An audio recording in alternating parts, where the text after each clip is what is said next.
Are we live? Aha. Here we are. Hello, chatters. Hello, Kevin. Yes, Monkey. Bring us in, Mikey. How you doing? I am doing fantastic. And as I thought always, my time I, was perfect. I was going to say, as always, I've got my two wonderful female kitty cats on my avatar, Moonpie and Deja Vu. Very pretty kitties. Oh, yeah. Welcome everyone to tonight's show. I see Halsey in the side chat. Missing Mod, Lemon Pie, Cher Wilts. Good to see you.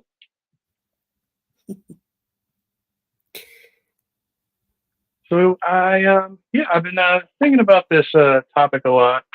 It's come up a lot recently. This connection between between sex and intimate relations and mental health. So I kind of wanted to bring that, put it on the table tonight if anybody wants to discuss. I also have some reading to do, but yeah, before we get like right into it, how you doing, Mikey? Oh, I'm doing fantastic. It's good to see you, my brother. I uh, I hope you're doing well. I hope everything's going okay with you. Yeah, I'm good. I'm good. You know, another day, another dollar. Um, I'm you know, getting by. Don't get into the details, the personals too much, but you know, I Oh, am healthy and working, so I can't complain. yes, Halcyonic Kaiju. Those two cats that are put up there in my avatar. The one on the left is our oldest one. That is Moon Pie. The one on the right is our younger one, and she is known as Deja Vu. They're both 7 and 3 years old, respectively. So, yes, that's their names.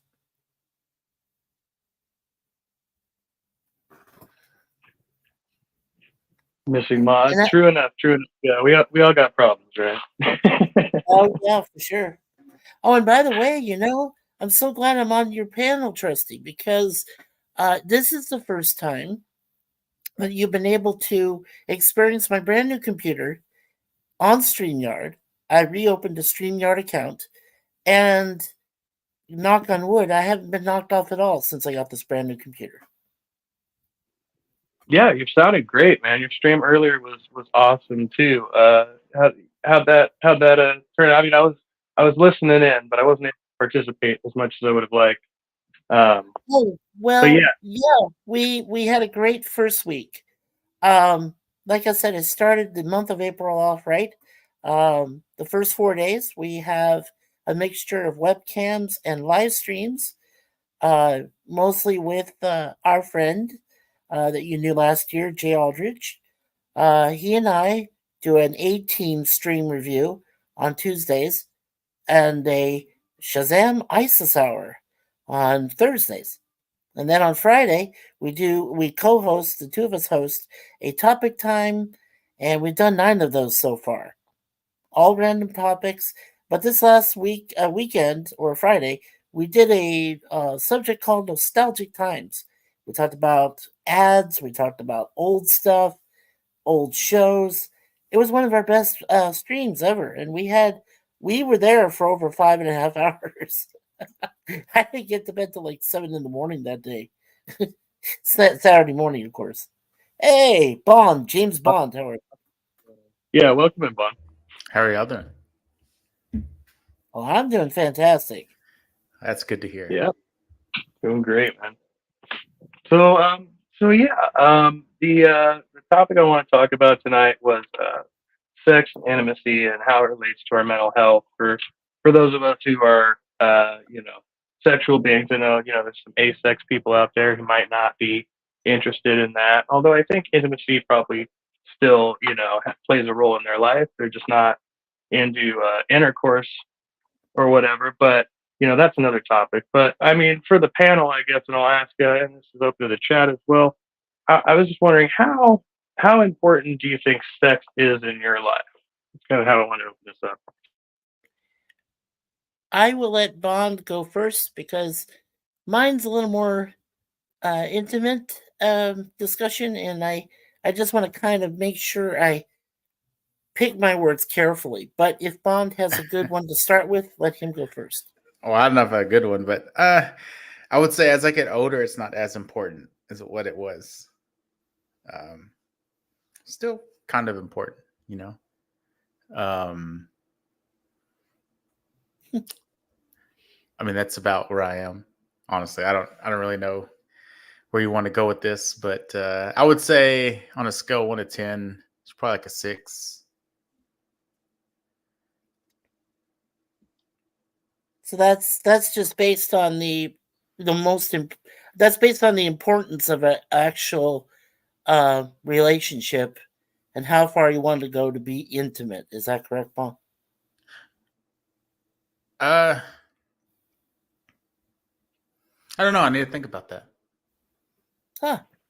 Well, what about Mikey? you, I Kevin? know. Sorry, Mikey. Go I ahead. know you're married, but Bond, do you have a partner currently? Yeah, do you? No, not right now. Well, Okay. I'm not in a relationship.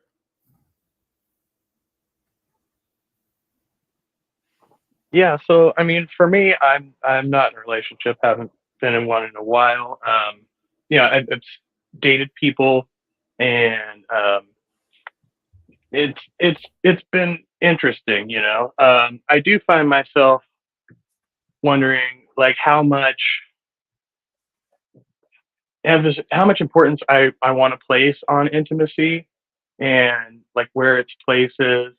Um, so that's kind of like where I'm at. I wonder how much I am craving intimacy rather than partnership, or where those two meet. Because certainly I think like we can kind of turn off our reasoning faculties just to get some quick gratification, through intercourse, and then afterwards we might, not feel 100%,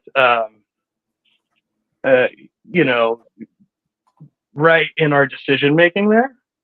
So, and I don't know if this is more common for men than women, or it's just like more commonly attributed to men, because men, tend to have the reputation of being more promiscuous, but it seems like women are able to do it more like under the radar, get away with it more often. Go ahead, Bon. You want to probably answer that first, and I'm still formulating my answers. I need to I'm checking something real quick. I'm gonna step Okay, away just real quick. Well, I guess the way to start with Kevin is in the case of Suzanne and I, we both did come from previous relationships. Suzanne had dealt with 4 different men in her life that really mistreated her. And it seemed like absolutely their relationships were all one-sided, where she was the one who was not coming out of it, the best. In the situation of me, I had 2 previous marriages that also failed, but I felt like I worked the hardest on them. And again, it felt one-sided because the ladies themselves just weren't pleased with me. And I was probably the best. I'm probably the best person. I'd like to say I was the best person they ever found, but they just, each of them in their own way, just didn't think so. So, I mean, it's hard to say, but the best part was that Suzanne and I, after our previous terrible relationships, were actually able to find one another in a most unlikely place, and that was online back in 2010. We've been a couple ever since March of that year, 14 years, proudly. And yeah, there were a few bumps along the way, but the best part was we waited long enough and we took our time because we realized previous mistakes we made allowed us to, connect more. And then when I came to fly up here to Canada to visit her the first time in 2015, after I spent 6.5 hours on a phone back in 2014, professing my love ultimately and saying I would want to be engaged to you. We did, but to finalize it, I came up and visited her on her birthday the following year, in June of 2015, and we finalized our engagement in Niagara Falls, Ontario, Canada. And then in September, later that year of 2015, we finalized our wedding. We knew when we were going to get married. We just hadn't figured out yet where. And we eventually got married with my parents as witnesses uh, back in Arizona for a day. Back in April of 2016. So yeah, I mean we really worked at our relationship, and sex and intimacy.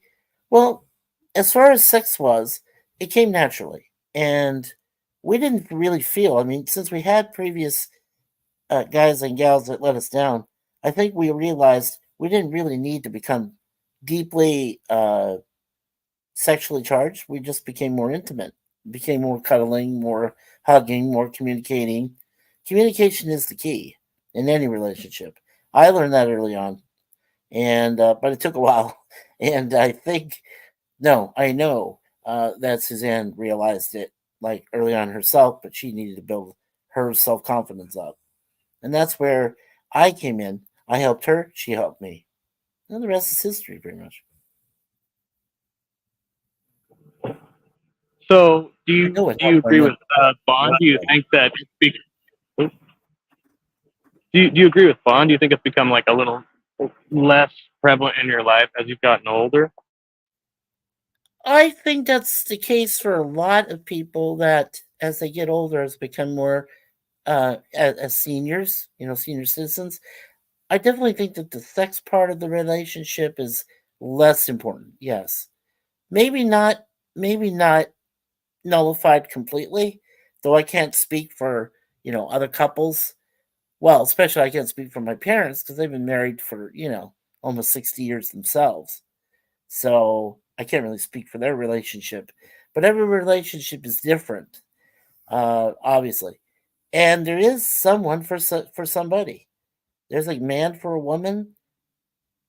Heck, we know that women have been couples. We know that two men have been couples. But I'm saying universally that there is one person for another person.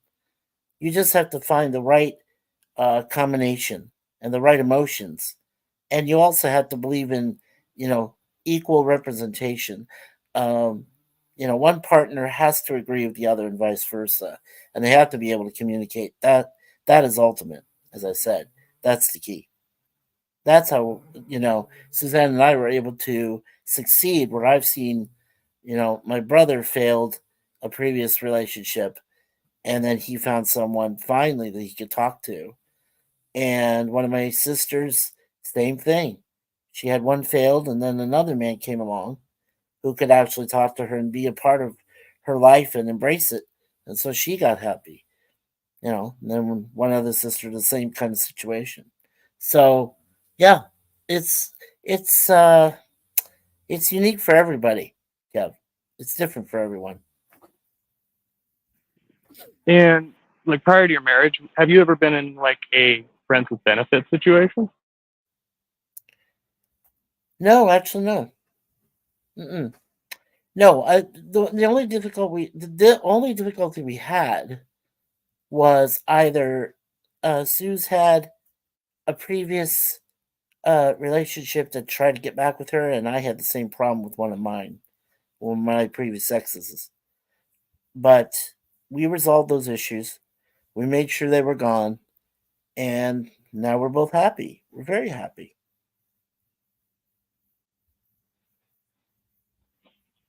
So I've tried that in the past, and it seems like somebody on one or the other ends up catching feelings, so to speak, kind of like, millennial speak or whatever. But it seems like once you become intimate to a certain extent, like it's it's hard for some people to separate that from like a romantic relationship.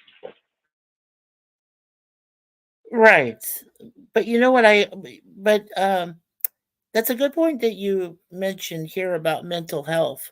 I truly believe that a lot of hugging, a lot of cuddling, a lot of intimate touching, being close to your partner at all times, being able to lie with them, be next to them, be able to wake up in the morning and say, "God bless you for being my partner, my soulmate." Um, that definitely helps your mental health overall. It enhances it, makes you feel like a better person, that you've accomplished something magical, something worthwhile. And I believe that's definitely how Susan and I have been together for so long. Is we realize how special each of us are, and what unique traits we have, and what unique achievements we've accomplished over our lifetime, and how we were able to find one another with common ground. That's important.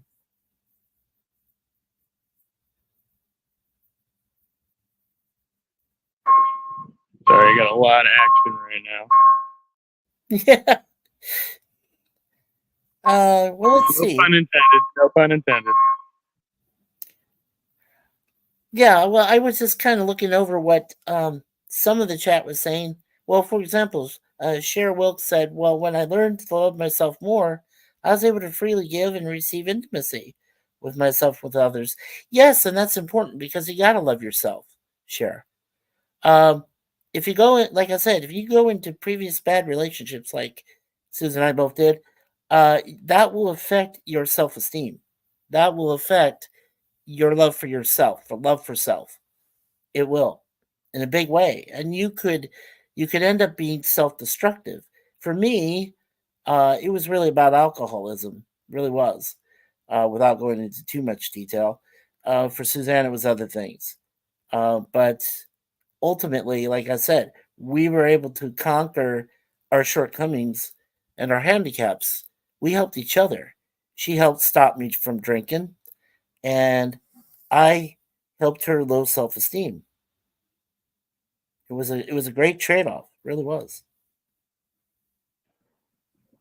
So you think your drinking affected your self esteem, which in turn affected your ability to be intimate?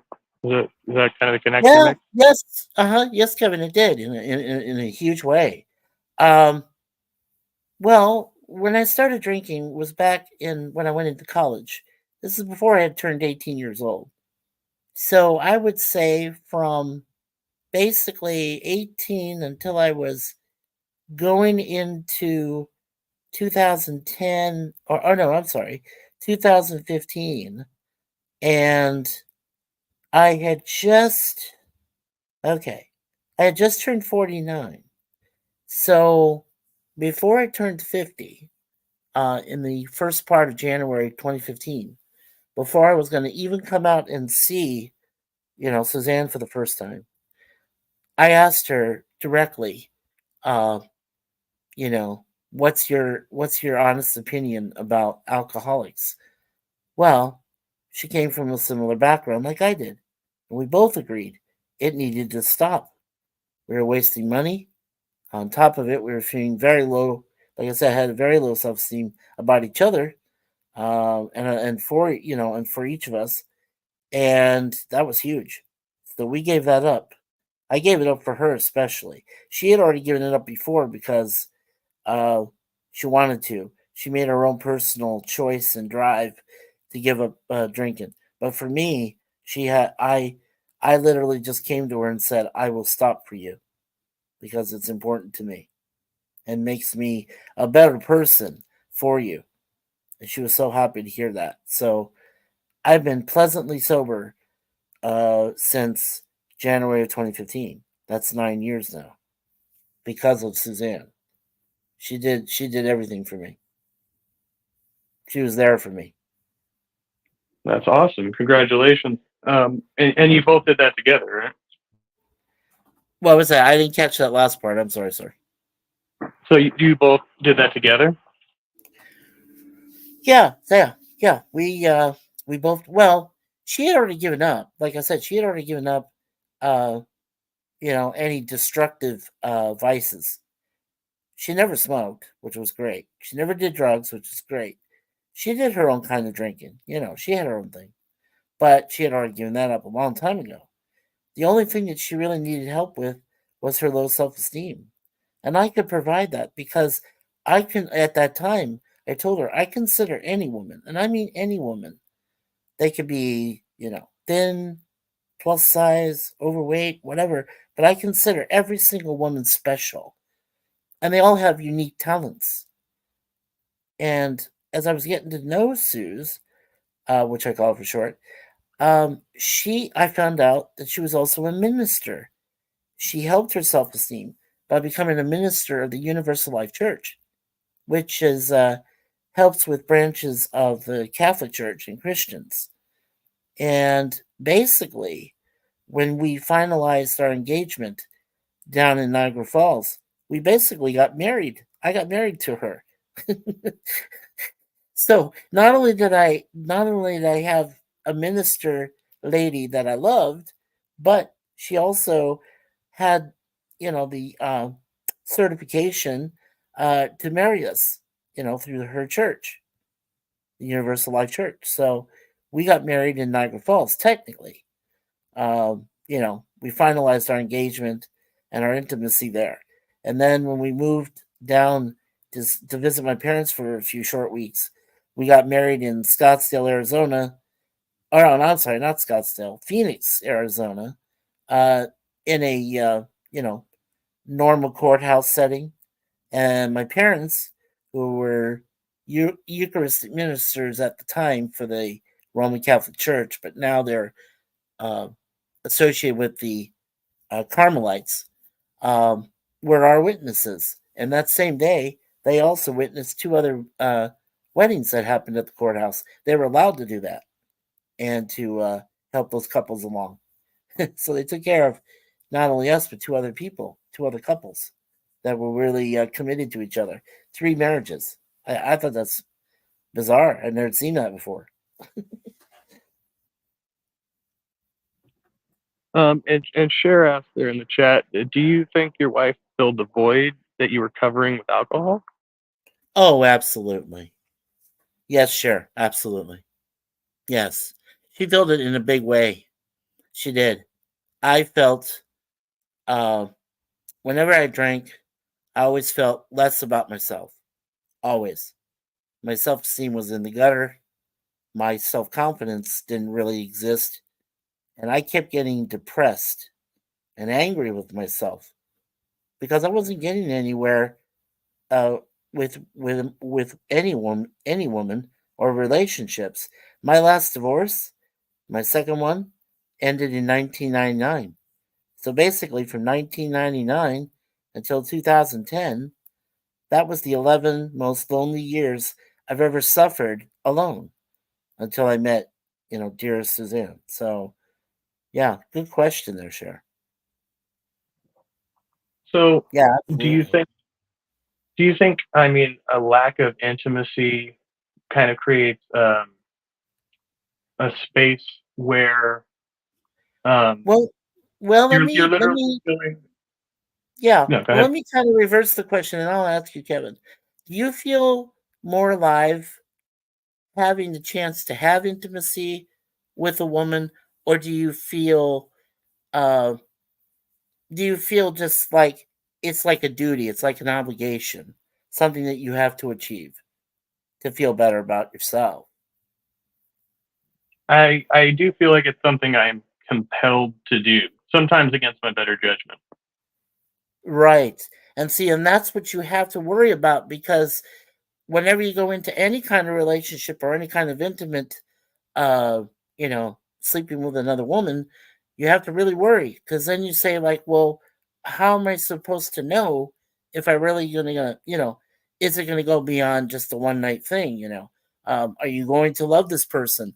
Are you really going to be intimate with them later on? Do you think this is the one, that you want to be with the rest of your life? Those are a lot of questions that go through a guy's mind. I'm not surprised that most men that I know, most friends that I know, uh, earlier in life, and some I still know through Facebook and whatever, they always keep questioning themselves because they don't know what they want. They truly don't. I mean, yeah, sure, if they have a job, they're happy. Okay? But it's a but it's only a temporary fix. Okay, so they have a car. Great. Well, that's wonderful. As long as it doesn't break down on you somewhere or somebody doesn't break into it and steal it or set it on fire or something, you know, you're happy with the object you have, the material object. And if you're happy um, about your belief system, whatever religion it is, they're all acceptable because they're all unique. But if you're happy with that, more power to you. Then you're happy with that aspect of yourself. But I know that there are a majority of men, and I'm included. I was included at one time in that cadre, who said to themselves, "I'm missing something. I'm lacking something." It's like saying, it's like missing a limb or missing a kidney or missing your liver or something, or when a person gets their what do they call it? Oh, what's that word? It's the thing that has to be removed. Do you remember that, Kev? I forget. The appendix? You thinking of the appendix? Appendix. That's it. Right. Okay. So the people that there are certain persons that when they say they lose their appendix, they say because it got inflamed and of course it's endangering their life. They say, "Oh, okay, cool." But then when they get rid of it, then they say, "Well, wait a second, I just lost a part of me. It's gone. Not something I'll be able to get back." Maybe that's a good thing because you didn't die.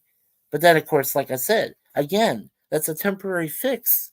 You're not confident in yourself. Then you say, well, am I going to run into some more medical problems? And am I going to know someone before this occurs? Right? It's a whole. What's the best description? Okay, it's like being in a snow globe, right? And you feel like that's going to stay there and everything's fine, but then all of a sudden somebody shakes it up, right, and messes up your whole atmosphere or whatever is in there, and you're like going, now what? It's like now what do I do? And something gets moved about, something gets taken from you or changed, and then you feel that loss, right? And then you feel there's a hole in you, a gap that you're trying to fill. Yeah, appendix. Right. Thank you, sir. Yeah. Yeah, and it's I think like it's regardless of like whether or not see because I used to associate like this drive with just like the biological imperative to procreate, right? But it Of seems like course. it goes deeper, right? Like even if you couldn't um conceive, people still crave intimacy. Oh, granted, yes. And when men feel like it's. I don't know if that's for all men, but but a majority. Um, Back in the day when I was growing up, majority of young men like myself felt it was necessary to procreate. To help the help grow the population. Um, but we felt it was a duty, right? An obligation. We didn't feel like it was some, necessary uh, job to find the right woman and then, be with that person the rest of your life. That didn't seem real at the time. Most of us just said, well, if we just sleep with someone, we'll help, continue, growing the population and growing men and women everywhere. And we don't feel like we have to be responsible for them, right? We just assumed, uh, and of course, assumption is the mother of all. Can I say that F word? F fuck ups. So makes an ass out of you and me. So yeah, I mean that's just how the attitudes were growing up. I mean, I'm a child of the '60s, and so is Suzanne. Suzanne and I, even though we lived in two different countries, went through similar situations, except, Suzanne, I think, had a rougher time of it than I did, obviously. And she needed to be saved. And thank God I came along to save her. And that's what she says to me. And I'm like, that means the world to me that I can save a life, overall, save a soul. That's the best part, you know. That's why we're soulmates. We saved each other's souls. That's what we did. That's what it all comes down to.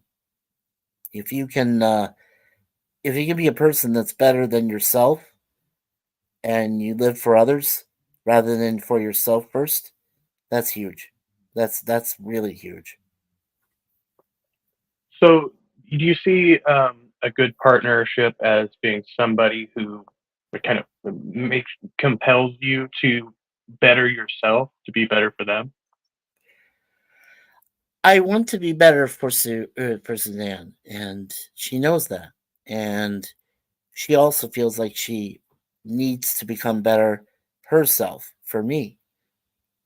And what is important in that regard is that we both can make compromises to benefit both of ourselves. We don't need to compromise something that's going to make one partner better than the other. It comes into the area of mutual association and mutual cooperation, and we can help one another. That's the best part. And like I said, communication, and I'll say it one more time, communication is the key. And I'm telling you, and this is the absolute truth, because my parents are attest to this. About 85 to 90% of relationships, whether they're two men, two women, a man and a woman, it doesn't matter. 85 to 90% of those relationships will fail if communication is not there. Period. It's been proven. People know this. Yeah, I think I'd absolutely agree with you there. Real Yeah. quick, I know Bond said he might come back. There is a join link in the description. The one in chat has probably disappeared. If anybody else Oh yeah, wants to he had to join in, make the call real quick. Yeah, I did see that. Yeah. Yeah, I did. I didn't want to say anything because I figured you might say that first, so I left it for you to say it, buddy. but I did want to circle back a little bit. So you said prior to meeting Suze, you said you were single for like 9 years. Is that right? Well, no. Well, oh yeah, yeah. Well, I was single from, like I said, I've been through two basically failed marriages, and by the time I reached near the end of 1999, which was November of '99, by the way, um, yeah, I had gone through at least a decade-long period of singleness again. It's difficult to go through two relationships that you thought would succeed, or at least one of them, right? Two marriages that you thought would succeed, at least one of them, and they both turned out badly. And that's not really a fault of mine. You know, my mother was, I think my mother said the best part about it was that that both of you could share the blame for why the marriage failed in the first place, but ultimately one person would have had to do more to have it fail than the other person. In one case, I had one who uh, committed adultery on me, and on the second, I had someone who just didn't feel like she deserved to be loved, and that's difficult too to deal with because you have to face her every day, and she just does not want to be with you. She says she loves you, but she just doesn't want to be with you. It's difficult.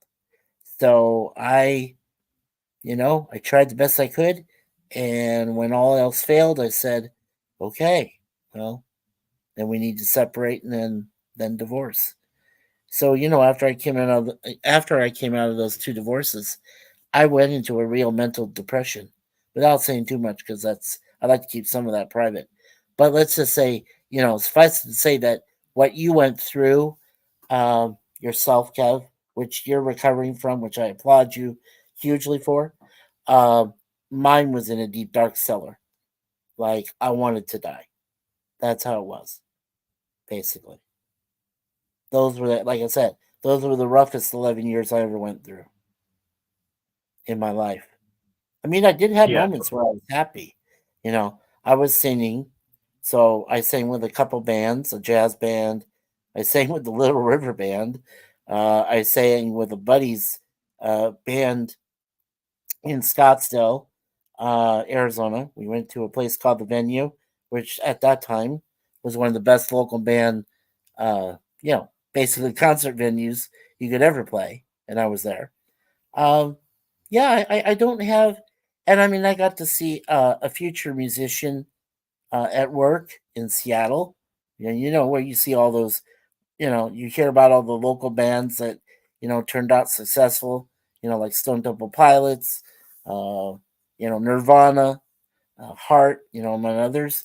And, I was doing accomplishments, right? I was working hard and I was fine, for that.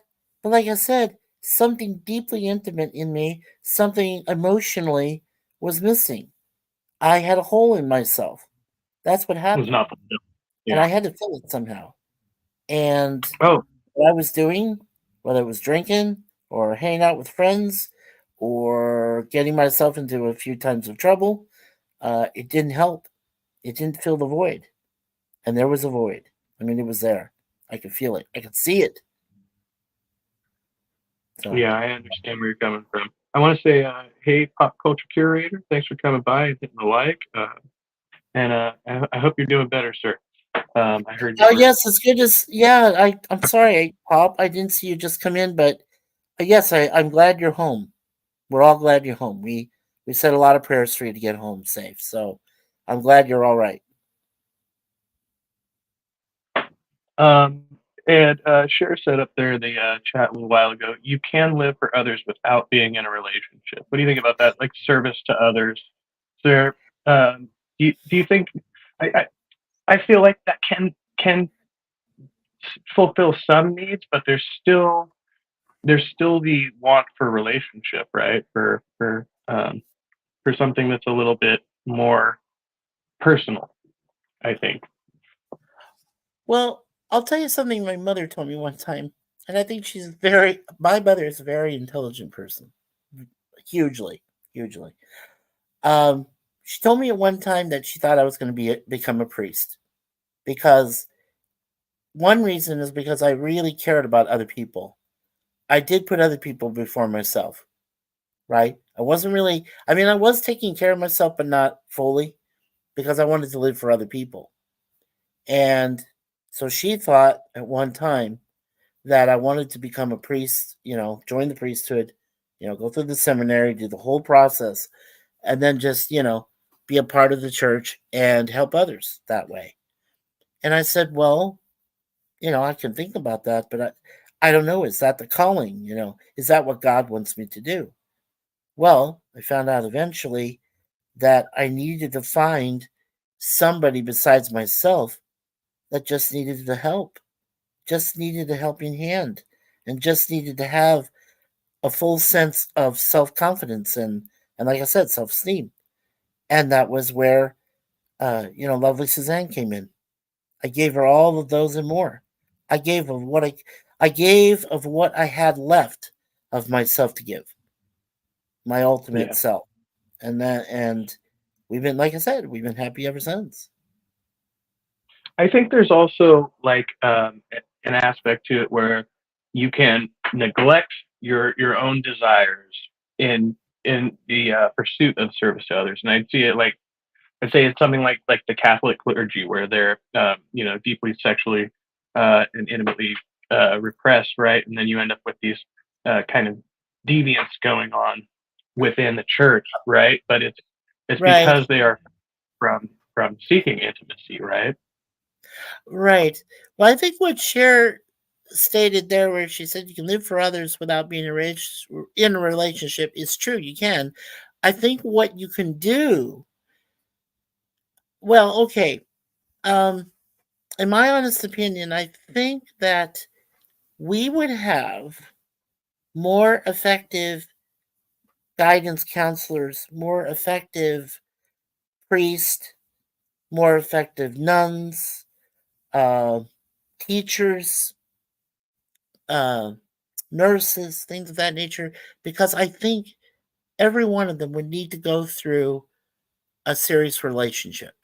Not just a one night stand, but something that would last for a period of time. I think every single person on this planet needs to go through at least one kind of relationship, whether it's long distance, whether it's close by. Uh, I think they all need it.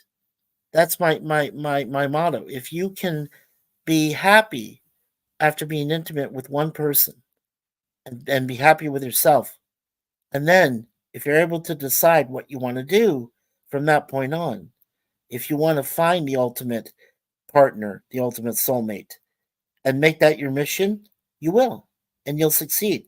But if you don't want to be with someone else, but you do want to help others and put those other helpless people before yourself, that's better too. So either way helps out, and it helps mankind in general. I I think believe there that. is a school of thought, and maybe there's something to it in the mindset that resisting the urge towards intimacy, that sort of self-discipline, um, maybe has value.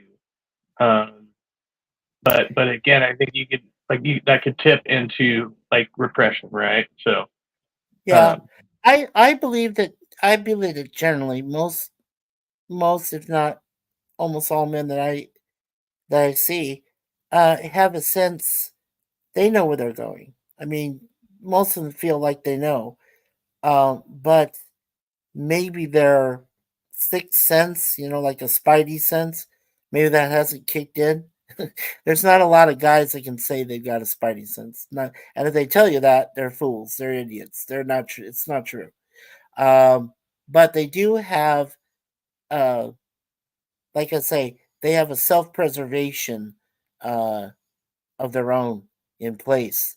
And if they feel like the woman that they're looking for is not adhering to the self-preservation or the attributes that they're looking for, well, then I tell that man, please move on, because all you're going to do is hurt that woman, you know, because she may be looking for something else, and you're looking for something else, but you're not looking for the same thing. So that's what I told a lot of my friends when they were like, going around sleeping around with other people. And I said, well, but do you really love this person? I mean, be honest with yourself. If you can't, if you know that you're not going to be with this person again, then just tell them. Tell them it's just for a quick satisfaction. And maybe they'll just turn you down and say, no, that's not what I want. Most women do want an intimate, long relationship. They want to be with someone that similarly understands them, and that's the key, right? I mean, that's why communication. yeah, Exactly and why. I've questioned for a while whether or not like this idea of monogamy is something that comes naturally to us or something that is kind of ingrained in us through our societal norms, through our upbringings. Yeah, I totally agree with that. I got to tell you though, some men that I've met before have this crazy idea that if they don't stay monogamous, but if they say that they desire multiple partners, I kind of question their sanity, right? I think that's probably Well, important. there Uh, are women that would say the same thing, though. oh, well, of course. Well, I mean, we used to call, well, I guess once in a while we still call women sluts, but that's because they have a desire for different types of men and they can't be satisfied easily. You know, they need more. And so, yeah, men and women share that, obviously. I just, most of us do. It's inherited it in us. Cavemen did it. Cave women did it. I mean, it goes all the way back to before we were formed. Adam and Eve and all that stuff. Um, yeah, I mean, it's just a inherent, uh, feeling. It's something that you feel is necessary to be done. But I'm saying to you that, to most of you guys out there, you don't need, um, quickie satisfaction to, satisfy your desires and taste. You don't need that. There are other ways that you can achieve a more positive outlook, not only for your, others, but for yourself, you know, by doing other things that benefit people. You want to benefit mankind in some way. I think that's everybody's mission and in life. And if they can do it, uh, and still have a good relationship with a person, whoever it is, then more power to them. I encourage it.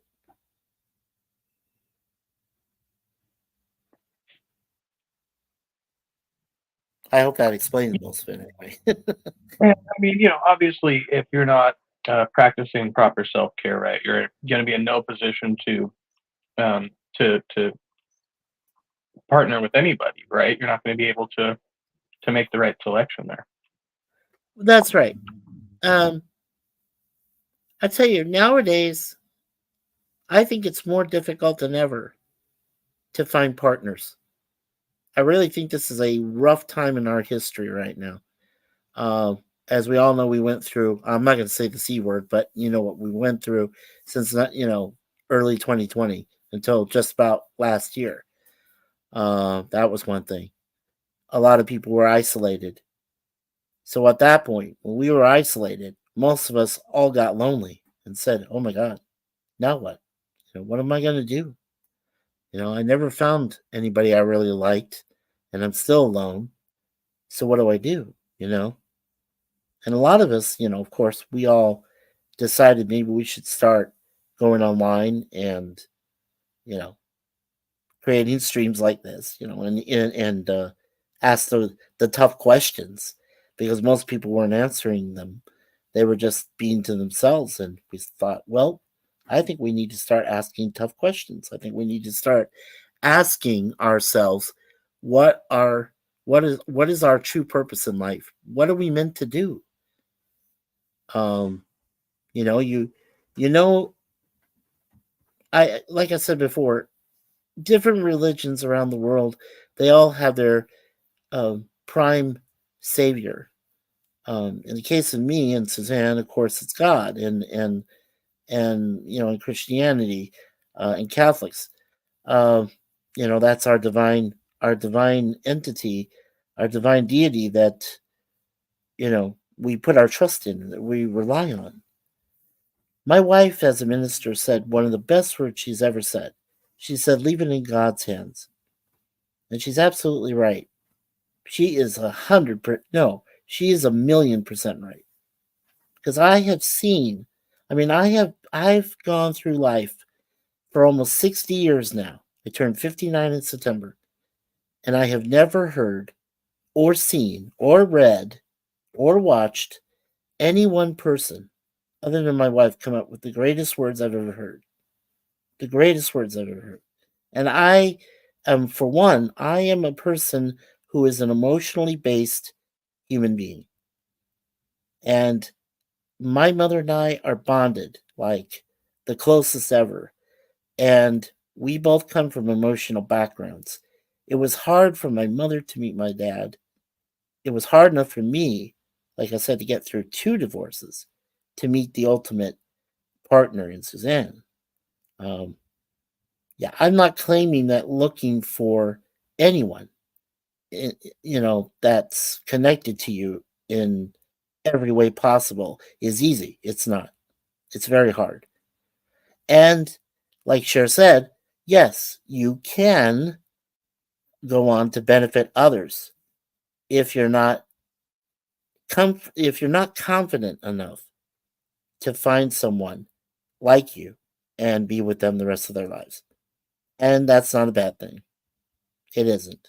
You never have to judge them because they made their decision, but they're going to help others. They're not going to be selfish. So,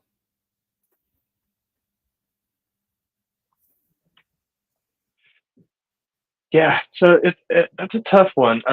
As far as having connection with somebody on a certain level, mentally and emotionally, and especially if there's some some reason that you can't actually pursue a relationship, but the connection is there, right?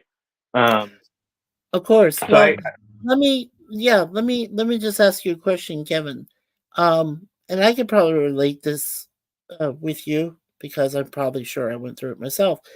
Um, did anyone ever tell you that at one time in your life they said, well, you could physically be with a woman, but if you can't be, and that's fine. But if you're looking for a true relationship, it's more than just the physical, right? You want the mental, you want the emotional, you want the spiritual, you want the logical, right? You want all of it, right, yeah, and yeah, it's a complete package. the complete package. Exactly right. That's exactly right. I mean, I've told my friends, friends that were alone, and I said to them, I said, if you can find the right partner who can satisfy you in all ways, not just physically, but every other aspect. If they appear to you that they can do that, then that's the person you need to pursue.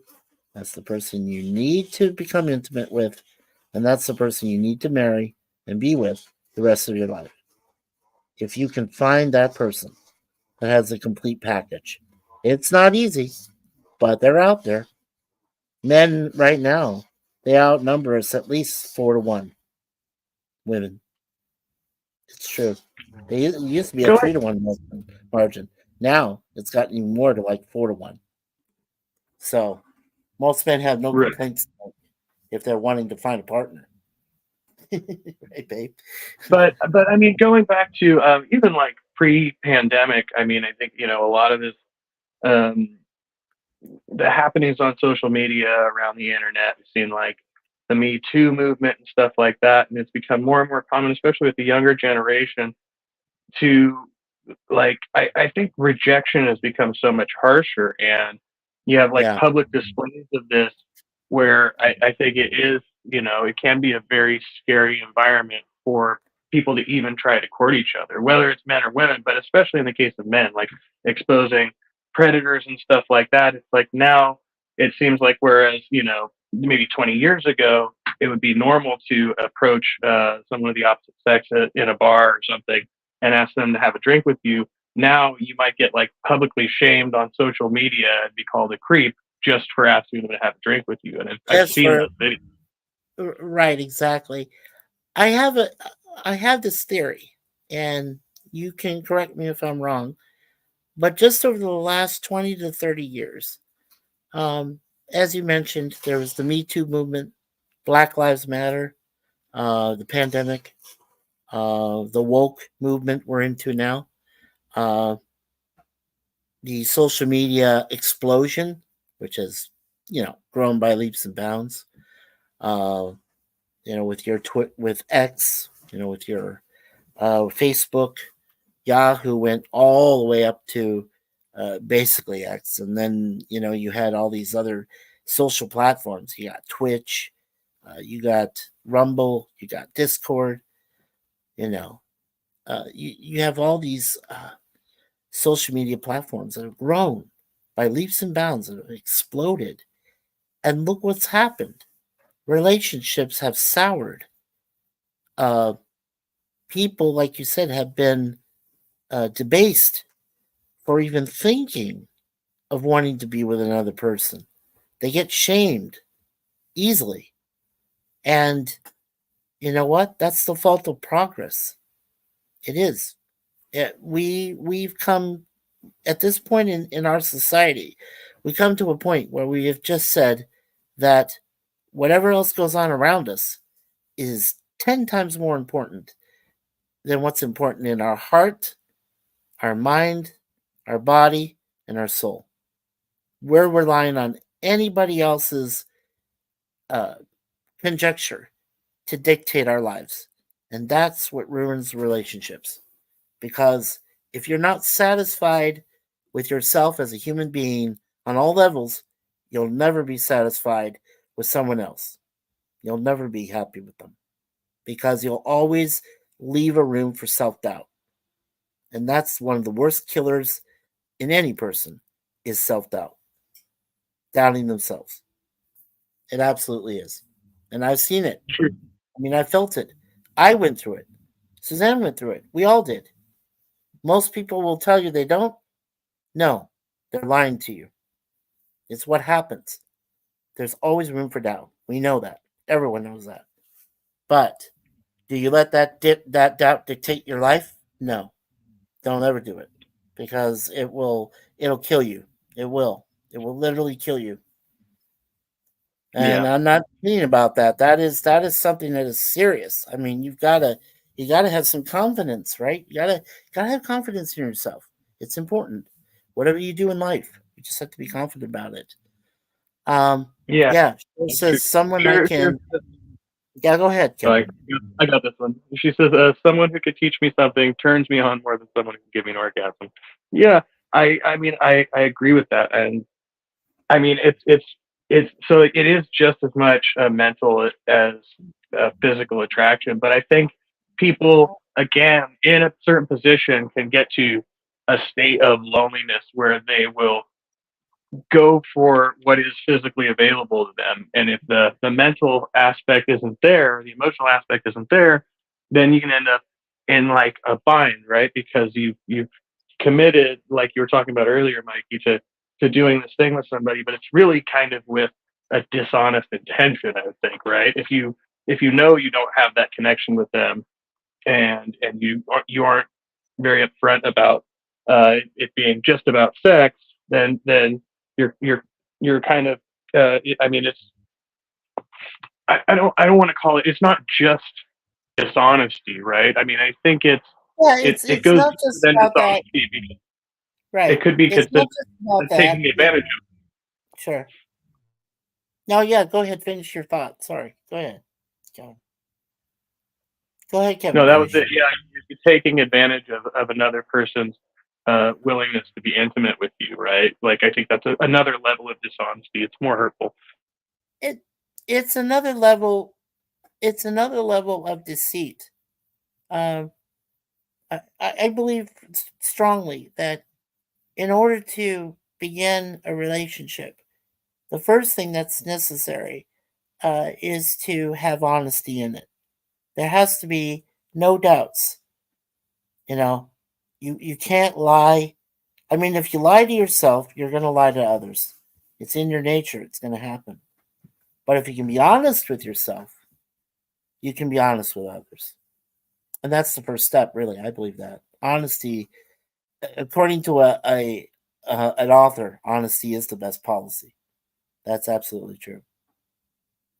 And yeah, like I say, if you can't be honest with someone, well, if you can't be, like I said, if you can't be honest with yourself, you're never going to be honest with anyone you hope to have a relationship with. It's absolutely not going to happen. It's really true. I mean, it just, know thyself, right? That's the common phrase. Know thyself. Yeah, but that is the struggle with urges. I mean, in the moment, you might not be fully cognizant of the fact that you are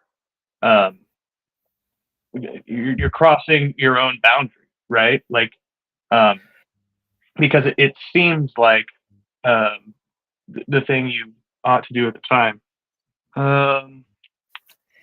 Well, it's like anything, Kevin. When a person does drugs, or when they drink, or when they smoke weed, or whatever it is that they do as a vice, that person is allowing that vice to take over their entire self, and it's allowing the person is allowing the vice to dictate terms, and that's where you fail immediately. So, Mr. Baldy, I'm gonna let you in here since we are. I've never met you before. I'm gonna.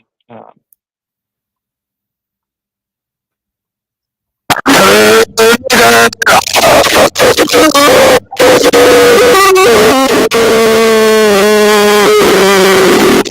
out there, Kev. Good thing I put that thing up. Like we got porn bombed or something. I don't know. I don't know where that came from. I don't know. I don't know. I've seen you. I've seen the outline though before, and I think it's intriguing. I really do for the evolution of man. It's very intriguing. Oh yeah, yeah.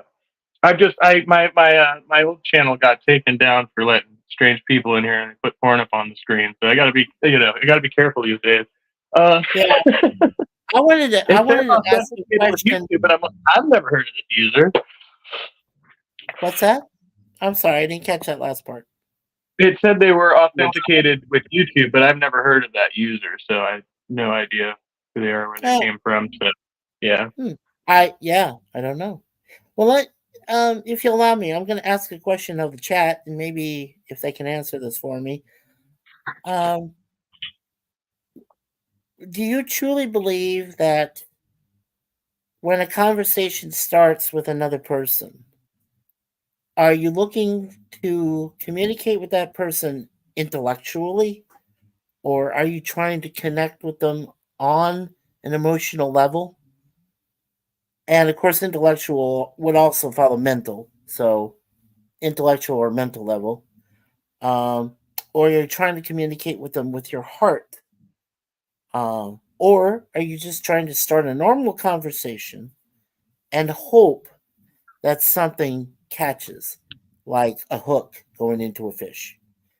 If you're out in the middle of a calm, serene lake and you can't catch a damn thing, and all of a sudden you try one last time, you say, okay, I'm going to put this hook out one more time, and then you get that fish. The elusive one you've been looking for probably the whole day, and you finally get that. So that's the question I'm asking of the chat is, have you ever had one of those instances? Like, have you said, intellectually or mentally, I'm going to ask this, person a question and see if we can connect, or can I ask them an emotional question, or can I just be basic and calm and just ask them a basic question out of the blue? Like you said, like, do you want to share a drink? I'll buy you the first drink. If you want to buy the next, you can, or I can buy the drinks. That's sort of normal conversation.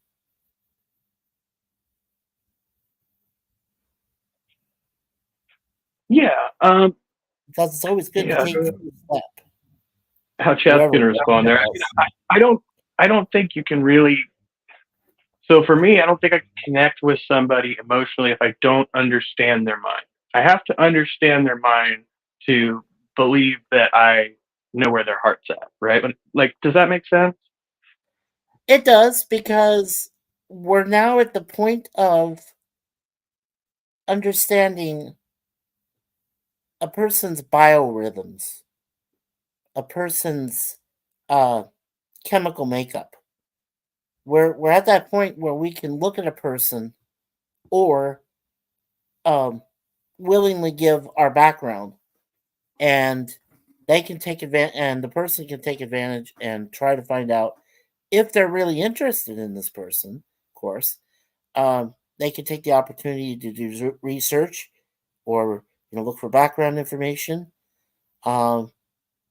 It's good to know about the other person. Maybe not, like I said, because we live in a society which bases itself seriously on privacy, right? Privacy issues. So that makes it even more difficult, like you said, for someone to come up to a person out of the blue. And it doesn't have to be a bar. It can be a church. It can be a building. It could be the two of you at work. You've seen each other occasionally. You've gone to lunches together. You've done corporate things together.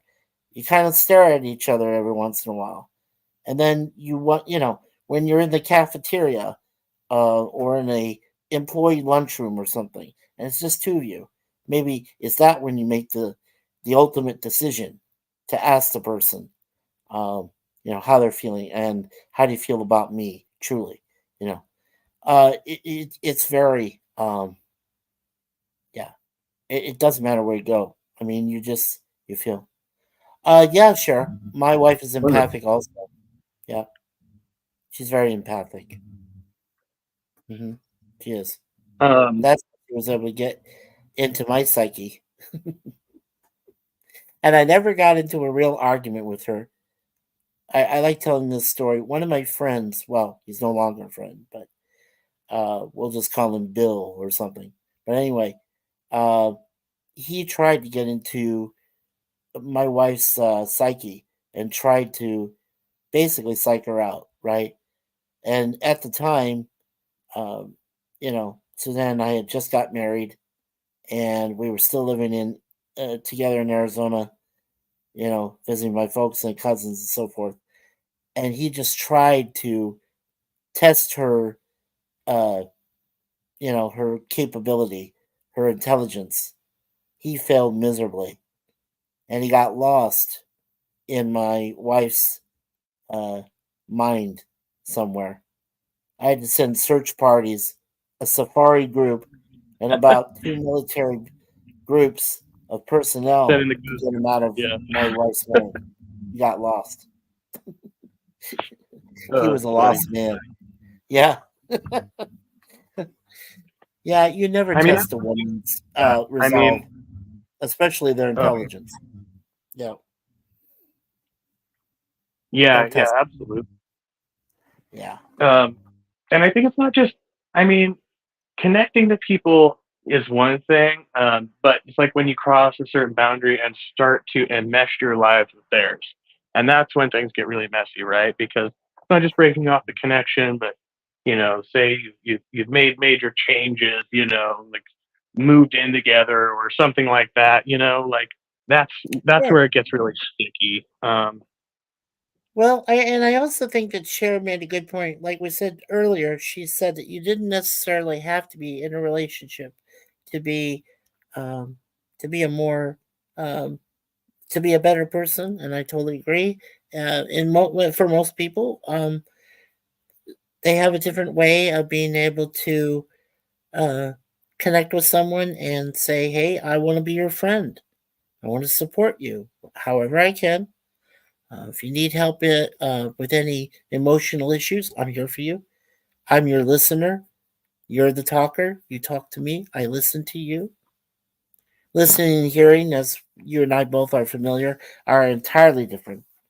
You can hear someone, but it takes more to listen to someone than hear them. It's absolutely true. So that's why there's a huge difference, a huge gap. Yeah, that's funny. Yeah, I agree. Um, yeah, sure. It's not bad to be empathic. It isn't. Uh, what? What? Hon? You should let him talk more. It's Joe. I have him allowed him to, but he wants to hear, honey. It's not giving news. Yeah, so Cher, of course, says that she's empathic, and that's great. So I was saying to her, um, it's don't feel bad about connecting to people deeply too soon. Um, what you should do, Cher, is balance a little of that emotion with intelligence. Do it as a balance, and see if you can find a man that can achieve that balance with you, that equality. Will he treat you right? Will he respect your intelligence? Will he respect your feelings? You know, I will say I how had close that will happen he with a friend of mine recently, though, where we had this connection going on, and it was understood, that there was definitely a bond between us, but it was a friendship bond, but a deep one, but one that could never amount to a relationship for reasons, right? But right? it seems to me that because we did kind of cross that intimacy boundary, um, as far as just cuddling and stuff like that, that Sure. that kind of spoiled the friendship of it, right? Because once you cross that line, it's like you have to go one way or the other, and I don't know. At least that was my experience this time. Right, and I was kind of snickering, sure, when you said that you made connections with strangers in line at the thrift store. Well, I've made friendships before with people I'd seen just when I go sing somewhere at a karaoke bar, I usually made a lot more friends that way because we had a mutual respect for music and a mutual respect for singing. And we knew that, yes, karaoke means a Japanese tone deaf, but we didn't let that stop us. We practiced, we sang, you know, we we worked with each other, and we had mutual respect. So yeah, I mean that's yeah, it's funny, but in the same way, it's nice that you have friends like that that you know are true and they will be there for you. They do give a shit and they care. And that's the important thing. They will be there. See, I myself, I find it very difficult in real life to connect to people on that level. I just don't. I don't have the ability to open up with people like that. I'm too guarded, you know. Like I really have to start to get to know somebody before I can kind of cross that boundary. I know some people that could just like strike up a conversation with a stranger. It's very difficult for me to do that. And I think that's part of that is that kind of fear of intimacy, fear of rejection going Yeah. on, even on the friendship level. Yeah, but it can even affect you, Kevin, on a mental level too as well. It like I say, if you're guarded, this like I say, again, this is just my opinion. I'm not by any means a professional psychiatrist or a sociologist or anything like that. It's just on an experience. It's just on my life experience of what I've seen. I do believe that if someone is that closely guarded with themselves, they're not allowing for a chink in the armor. And that might not be the best course of action. It may not be the best way uh, to want to have uh, relationships with anyone if you're going to be too Yeah, no, close.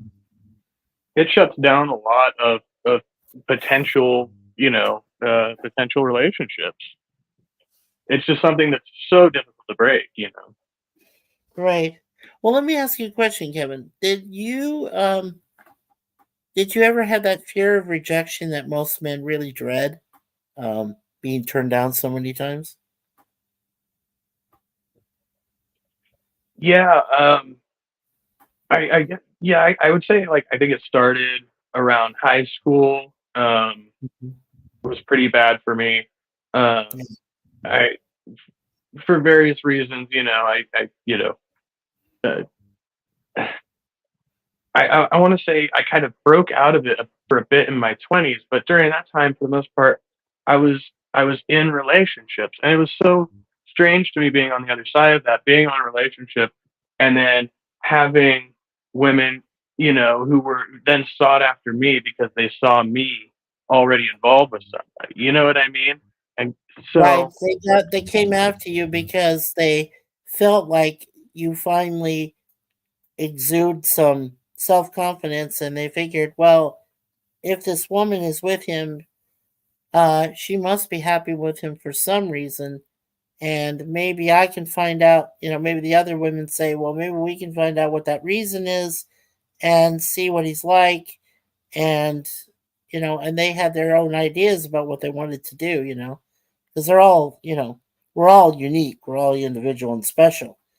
Um, you know, we figure out ways on our own uh, how we want to get closer to someone.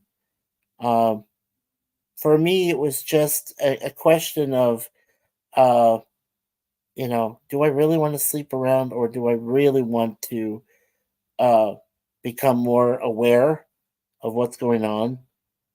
Not just worrying about the AIDS part of it or the medical, you know, consequences that may arise from it or whatever happens to your bodily, you know, to your body physically or, with functioning or whatever. I think it was just more of I wanted to be picky. I had to be picky. Yes, it made me more alone and more depressed. But then, like I said, back in '96, I found music. I found singing. I was happy. And for a time, that singing filled a void in my life. It didn't fill up my hole completely, but it did give me some sense of purpose. And when I performed there were like 3 places I performed at, which made me feel the most confident in myself. One place was in Laughlin, Nevada. I was on a full stage, full band, and I sang 2 songs from Elvis Presley and got standing ovations for both of them. That was one place. Another was I was in a place called The Venue in Scottsdale, Arizona, with my friend Bobby. Bobby had a concept that he called jamioke, which means that you actually play actual instruments while the karaoke screen is up. I could play drums. By the time, when I first started with Bobby's group, a jamioke group, I couldn't play anything other than a flute at one time and a piccolo and a recorder, and that was it. I couldn't play anything else. When I finished with Bobby's group, I could play any percussion instrument out there, any drum, anything, even cowbells. I could do all that, and I picked that up from my experience being with his band and being able to show others I did have a talent, but I just had to keep practicing it, and that was important to me. And it, like I said, it helped me until I discovered Suzanne online, and then, like I said, the rest is history, and everything changed for the better because I did find my equal. I did find finally my equal partner and soulmate. It took a long time, but I did find her.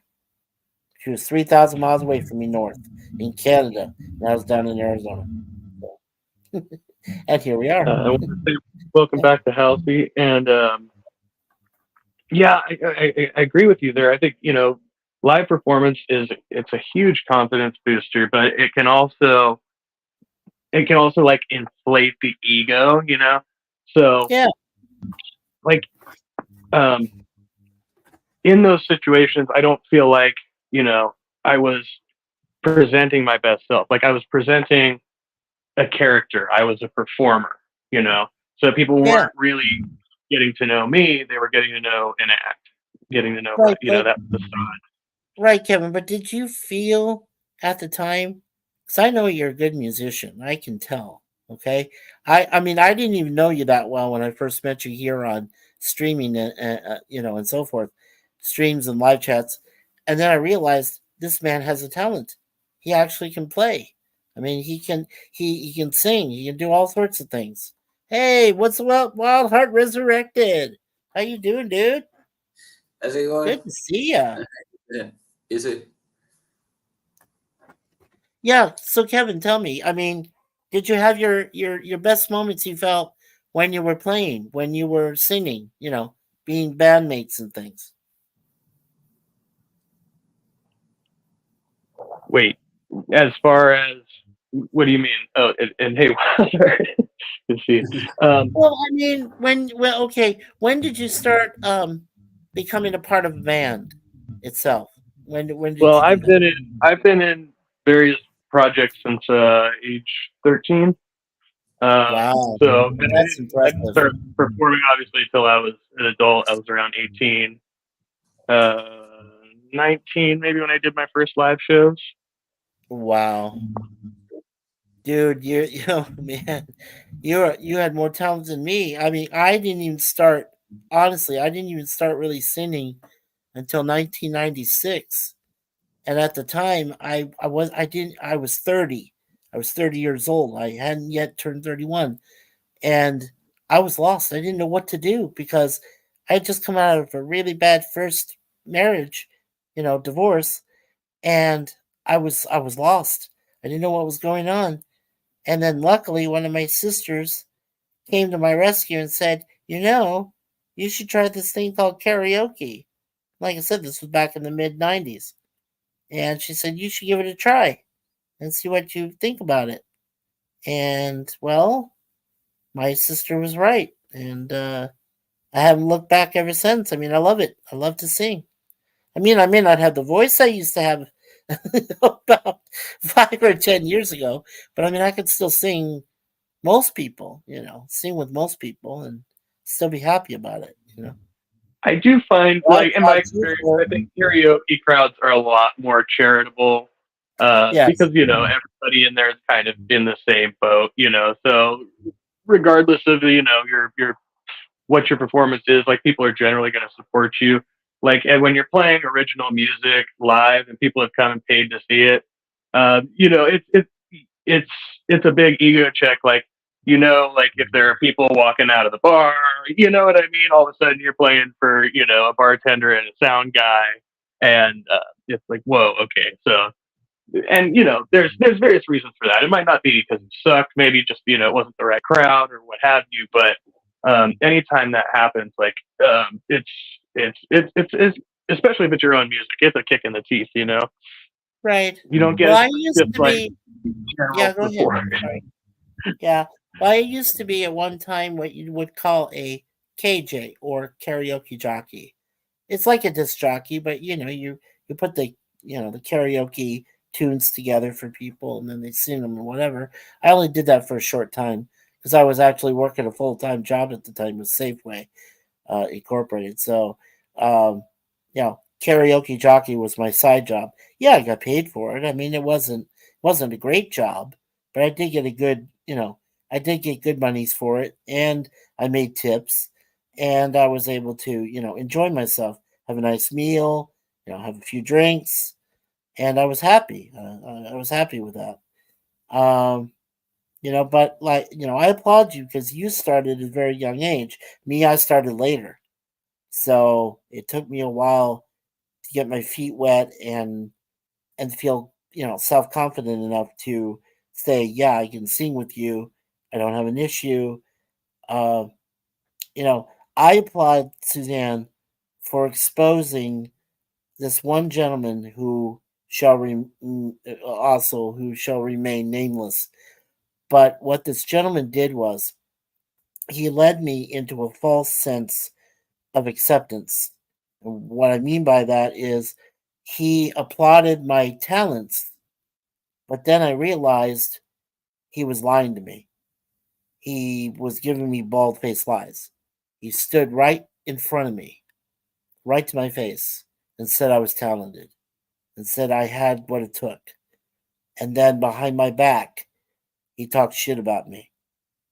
And my wife was able to figure it out and catch it before I was, gone and had left the bar. Oh yeah, And yeah. I've certainly then I heard it experienced for stuff like myself. that. Yeah. And I confronted the Um, guy and I said, I can't believe you said that shit about me. And the guy said to me, he said, well, what do you mean? What are you hearing? I said, my wife perfectly heard you. You spoke with two other men behind my back when I went to the restroom about my performance as a singer. And not only that, my performance to crowds and songs I sung and so forth. You lied to me the whole time. You gave me a false sense of security and then you lied to me. Bald faced lies. So I thank my wife for exposing that bastard. He's no longer a friend and he's completely out of my thought process. And a lot of them did that to me over the years, but I could detect it. But this one, he was the most deceptive person of all. And my wife did expose him and find out who he truly was. He was not a friend. So, yeah. Yeah. yeah. It happens. Yeah. So That's Wilder, we'll bring you into this. Yeah, I like you in that red color, friend. Absolutely. Into the conversation here. We were kind of going on music tangent a little bit there, but this might be Sorry. to you as far as issues with like sex and intimacy and mental health. How do you think your intimate life has affected your mental health and like struggles with substance use and stuff like that? Oh yeah, this might take like an hour or something. Oh, Well, We I'm got listening. We got the time, dude. We're night owls. We can listen. No, I've never really had intimacy. Yeah, I've never had a girlfriend. I've had sex. Ever, or have you had relationships before? No, never. I've had sex, but only with prostitutes. So yeah, I don't think I've got a lot to say about it. It's Well, that's pretty big though. I mean, so I mean, have you never courted a woman before, or have you? I've had what? Sorry. You've never courted a woman before, like even if you weren't in like a serious relationship, but just like dating or anything like that. No. I know it's weird, but I've not. Was it like a confidence issue, or are you not able to ask, or? Yeah, it might be. Yeah, it might be like a confidence thing. Yeah, it's just I don't go out a lot, so I don't meet many people. Do you know what I mean? Like I think a lot of people like me, and that's good. But yeah, I've just never So, had so a Wildheart, can I ask you a question? Do you think yeah. that most people enjoy you on a platonic level, or do you think that they could have an intimate level more rewarding than friendship? Yeah, I think most people like me on a platonic level. Platonic, Yeah, yeah. yeah, And that's not a bad thing because most men uh, would prefer having a woman as a friend rather than as an intimate partner. Or in the case of friends with benefits, I guess some of the guys are used to that. That's not what I wanted. That wasn't my preference. If I had a friend that was a woman, I didn't want to just be the friends with benefits thing. I didn't want to do that. I wanted to make sure that if we were going to remain completely platonic, that's what I wanted. I didn't want to be the one who would say, "Hey, let's just go and lay together on the couch or something." You know, I'm not that type of person. I never did that. So, Do you think it's because you don't want to you didn't want to share? Maybe was that the concern there? Or well, you afraid of? there was one incident that happened to me at one time in my life when I was very young. I had two of my friends were with me. These are very close friends I had since we were in, uh, you know, elementary school. Well, no, grade school, middle school, and my friends were wanting to be with this one person, a young lady, and I didn't feel comfortable being there. I felt like a third wheel, and I don't know. The girl actually thought that my feelings counted rather than my two friends who actually went and did their deed, so to speak, on her already. But I didn't. So she had that respect for me, but she knew she wasn't going to be with me. She just respected me from a distance. So I didn't know how to really handle that. I was like, you know, one thing I'm proud of, I never paid for a prostitute in my life, ever, ever. And I'm proud of that. And I'm not saying that's a bad thing that you did, Wildheart, but I'm just saying yeah, for my own benefit that I'm proud of myself. yeah, I didn't do it. So yeah. No, I didn't want to yeah, spend that's money. good. That's good that you didn't do it. Yeah. That was a big part of it. Wasting money. And That was a big part. you want to leave Space Cadet out in the dark there. Welcome in, Space Cadet. Hello. I thought I would just listen and jump in if I felt compelled to. Yeah, please do, Yeah. Miss Cadet. We'd love to hear from you, especially having a feminine response and a side of it. It's important to have both sides. I suppose, but yeah, I don't know. I'll just jump in when if I have a comment for responding to something that you guys say. Okay. Well, Excellent. Wild Heart Resurrected. So go ahead and continue. Yeah. What is there a woman right now that you're looking for in your life? Ah, that's No, there is a woman that I'm kind of obsessed with. Yeah. What's okay? Let me ask. Let me ask you guys here in the panel, if I may.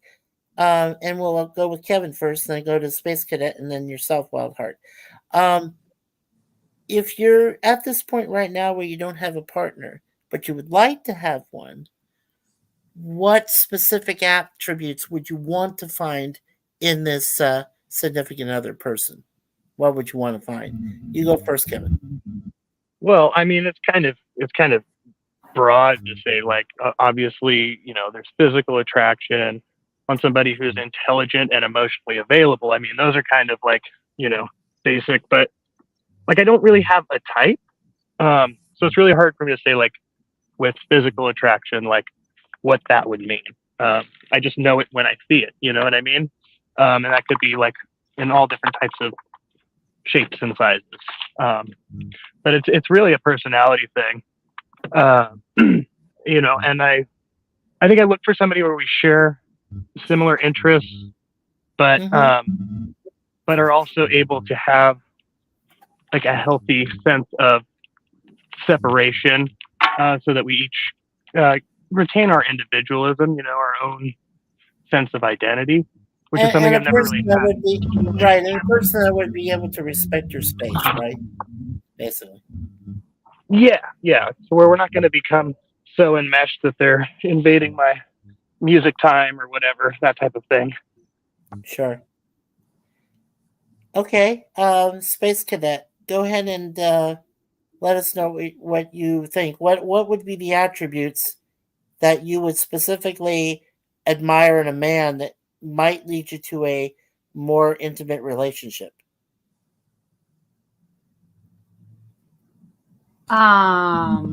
Intelligence is always one required Always thing. number one. I know. Yeah. Like Yeah. witty sense of humor, like sharp sense of humor. Someone that likes to learn and is always looking, for more information instead of being sort of like, stubborn and, when people want to hang on to ideas or beliefs and things and they're kind of stubborn about it, and it's kind of annoying. Like, I like it when people are not like that, like when they're willing to like, get and have new information and stuff. And I don't know, like I've had all different types of people, so it's hard to say physically like if I have a type. Right, but I do like muscular forearms. Okay. I'll say that much. That's good. And just like strong. I guess I'm kind of a quiet person, and I tend to like people that are opposite of me. So I tend to like people that are not like I would never end up with someone that was super quiet. Right. Like if I had an ideal, I would probably end up with someone that was sort of opposite of that. Right. So before I go ahead and ask Wildheart the same questions here, I have to think that you're the type of woman that really wants to find a man that's strong, that not only has a strength of character, but a strength in physicality, a strength in their mindset. They know what they want. They know what they want to do in life. They're set on goals. They're not quiet. They're active. They're proactive. I believe that's what you're looking for. Am I right or wrong on that? I mean, you're right, but it's like I think too part of the reason why those things are all important to me is because like all those things to me say consistency. And if consistency is there, then that means possibly like stability. And I grew up in a very unstable environment, also without almost any male presence in my life. So I have like natural sort of, vacancy, void in my soul for male influence. So, that's part of it as well. It's almost like someone has to be a even sort of bigger person to sort of have, to fill that and be all those other things, like anyway. So. Yeah, I would quickly say that in the case of Suzanne and I, in all the years we've been together, we realized early on when we first started dating. Of course, it was a long distance relationship, being online and everything. But I think we realized early on that we were both somewhat, that we did realize we both had a form of instability, but we also felt that we could benefit one another by being able to talk about that instability and being uncomfortable. And then once we realized that our instabilities weren't really necessary, we felt they were just something that would hinder us from continuing a fruitful relationship. And once we were confident in each other, um, that really led to uh, wanting to see each other, to be with each other, and just never leave the other person ever. And to share cats. As I can see, you can see in my avatar there, we are cat lovers. Those are our current babies. We've always shared cats since we've been together as a couple. We love them, and they're not only support pets because you can make them support pets, uh, and get like discounts in hotels or things or motels, or you get free. They get to stay for free and you get a discount, but it's more than that. They're intimate, uh, building blocks to our relationship. They're a part of us. They care for us. There's no qualms. They know that we're going to be there for them. They know that we're going to love them unconditionally, and that's what needs to happen with relationships. Is uh, partners. Like I said, doesn't matter the gender of either person. They have to know that they can trust in each other intimately. The bond has to be there. If there's no bond, if there's no communication, it won't work, and they know that, and that's huge. I mean, it really is. Wildheart, go ahead, please.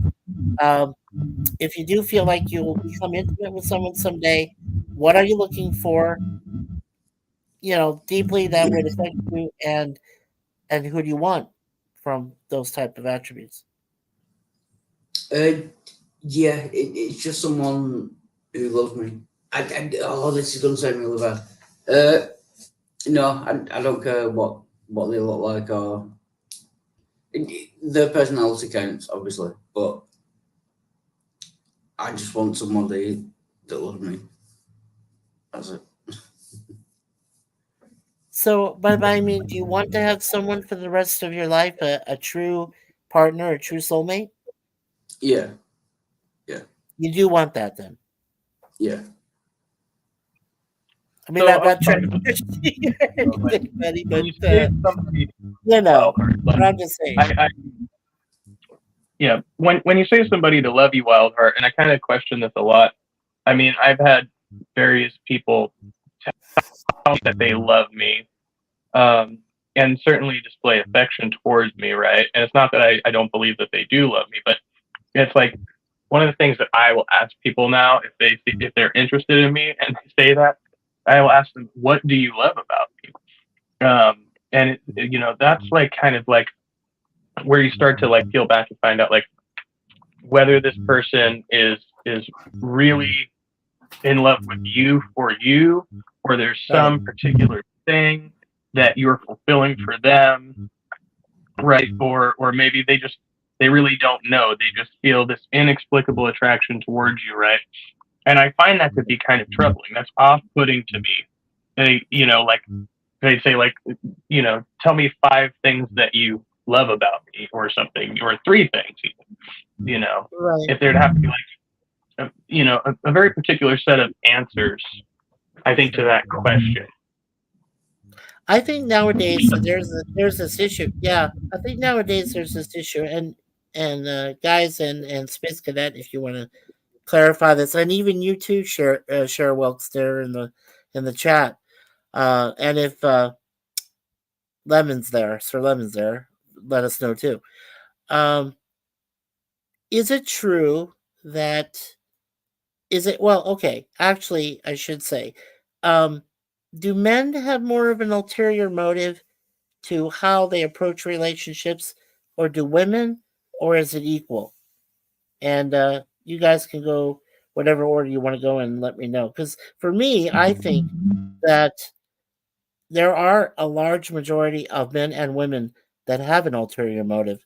But the thing is, if they can suppress that and be able to connect with someone on a deeper level rather than having that motive, I think that's huge. I mean, I think that's important. I think that's important to have. So, what would you guys say?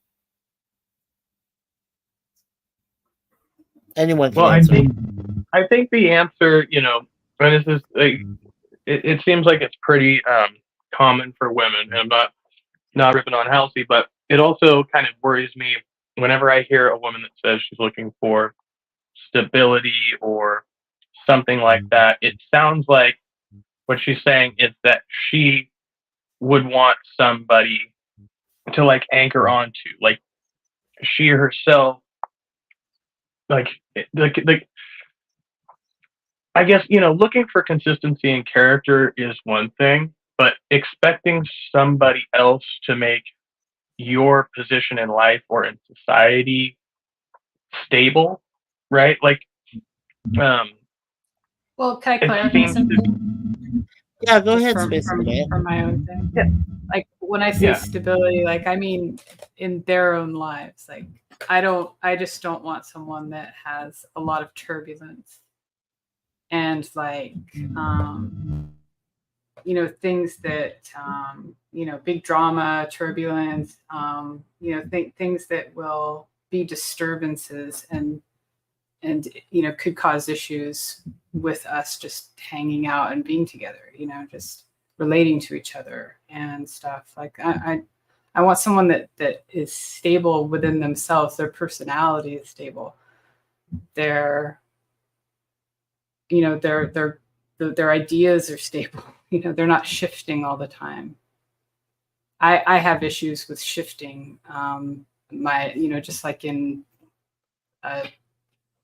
I guess this is a symptom of my issues is like a identity, like weakness in identity formation, like a self image, and it's something that I'm working on, but I do kind of feel like I need someone that's like a rock so that they're not shifting. Yeah. Oh yeah, sure. No, I was just saying that Cheryl Welch, she said I think it's equal, and yes, I believe so too. I think that a woman has to know if a man has his priorities set, right? But if he decides that in the course of the relationship that he wants to shift those priorities and maybe go some other direction, which may not, benefit both of you, I think that's probably where that lies. I mean, it's because if there's a shift in their priority and their stability, that also means there's a shift in their mentality. It all goes together. It all comes together. Yeah, and I mean, we all only have like our one life, to live. So if somebody decides that they want something different than what we've been doing together, that's right. We still have to realize that we only live one life, right? Yeah, that's true. Absolutely, Space Cadet. Yeah. Yeah, and What about you, Kevin? Talking about more like emotional stability. That makes sense to me. I just get the impression with not necessarily you, but many women that what they're talking about is more of like a dependency. Like, they want somebody to take care of them and this type of thing. Like, I mean, I'll admit I'm codependent. It's part of my internal makeup. Like it's part of my foundation, and like I said, I'm working on it. But it's one of those things that's part of that whole attachment thing that I mentioned before for insecure, anxious attachment. Yeah, go ahead, Wildheart. Yeah, go ahead, Wildheart, for a sec. Yeah, yes, that's not a bad thing. Like if you meet someone and they give you something that you need, that's not a bad thing. That's fine. Yeah, right. I mean, I think codependency is such it's such an overused term. Like everybody is codependent to some extent. Like unhealthy codependency is another level. All right. Yeah, I Yeah. agree. I mean, we could probably look at like a list of unhealthy behaviors and kind of go down the line and see what applies, but I mean, I have to say for myself, yeah, that I've had codependency issues my whole life, pretty much. And I'm pretty sure that my partner would say the same in other issues as well. But what I think is important is if two people that really deeply care for one another can help the other, one person and the other to overcome those codependencies and those self doubts. I think that's huge. I really do think that's an important step towards a more stable relationship. Not only does it benefit you, like I said, we're talking about sex and intimacy, but we're also talking about mental health. Well, mental health is going to be hugely important to both partners, and it's going to mean a lot to not only make them feel better about their partner, but about themselves, right? And that's what you want. You want to feel better about yourself. I don't know, Halsey. I don't think you weren't quite done there, were you? Well, I'm actually going to just I'll read this brief list because I think it's really interesting, and just as just a quick little overview. So usually these connections, this development happens to people between the ages of like 1 and 4 or something like that. These things that are sort of in a way set in stone until like later in life those stones are discovered, and then an attempt to sort of rearrange those stones is made. But this is from like when you have an anxious, insecure attachment style. It's because there was inconsistency and unpredictability in your early environment. Well, there was like a huge amount of turbulence in my my toddlerhood and my infancy, and then my young childhood, like a huge amount. And then even up to like about age 12 or so, I lived in a very, very difficult situation. And anyway, I didn't know any of this stuff until just like maybe a few years ago, when I learned about what reactive attachment disorder is. But anyway, so and this forms, and you don't have any control over it. It's just how you go on with your life, and your personality reflects these things. And basically, like, you are seen as clingy or needy. You need a lot of reassurance. You are afraid of abandonment, and you're very anxious about the relationship, whether or not the person loves you, whether or not they're going to stay with you.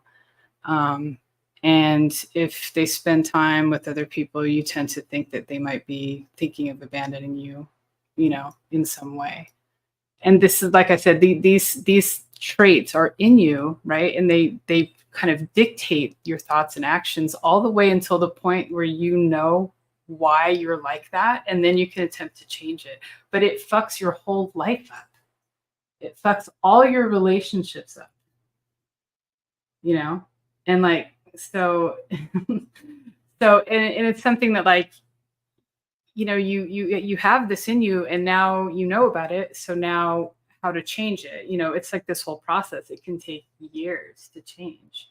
So yes, those things are all like sort of codependency sort of traits as well, but they are because a child was feeling like scared of their world collapsing, their caregiver disappearing, like whatever the case was, like they were scared, and they felt the need to have this insecurity, and it formed in them. It changed their wiring, it changed their emotional response, it changed so many things. And it's like that child is not responsible for that thing that happened to them, but now look at how it reflects in their life. I mean, it's fucked up. It's really fucked up. But anyway, so, and that impacts the whole topic as well. Yeah, I think that's very relevant to as far as how I think this correlates our upbringing and our state of mental health to our intimate relationships and the way that we view partnerships, right, and the way that we treat them. Because I mean, I definitely think I have an unhealthy attachment style, which has caused me to act poorly in my relationships, but also to pick partners who probably were not the healthiest, And you know what? And there's a thing with picking people that are not actually available, either emotionally or in reality. They're somehow unavailable because we actually can't handle it. You know what I mean? So we're keeping a distance. I mean, not we, you and me, but people in this position sometimes are keeping a distance sort of on purpose, but without even realizing it, almost like a little bit of sabotage in this situation. It's a weird mix. It really is. And one thing though is that you can definitely heal from this. And there's things that, a person can do. And it, like I said, it's a process though. But I feel like I've definitely improved. I've had some very, very rough times in the past when I felt, strongly about someone and was going through a lot of emotional turmoil because of it. And it was like torture on a daily basis, Yeah, Space Cadet, let me ask you a question. Cher Wilkes brings up a very good point about a type of relationship she's currently experiencing at this moment. She does appreciate wanting to be in a relationship with someone who had mutual respect for her and her feelings. And but right now she says she's in one of the most loneliest, saddest relationships right now. And I felt for her on that point. So I wanted to ask you, of course, as a wonderful lady, to can you give her any advice? I mean, I don't know anything about the situation,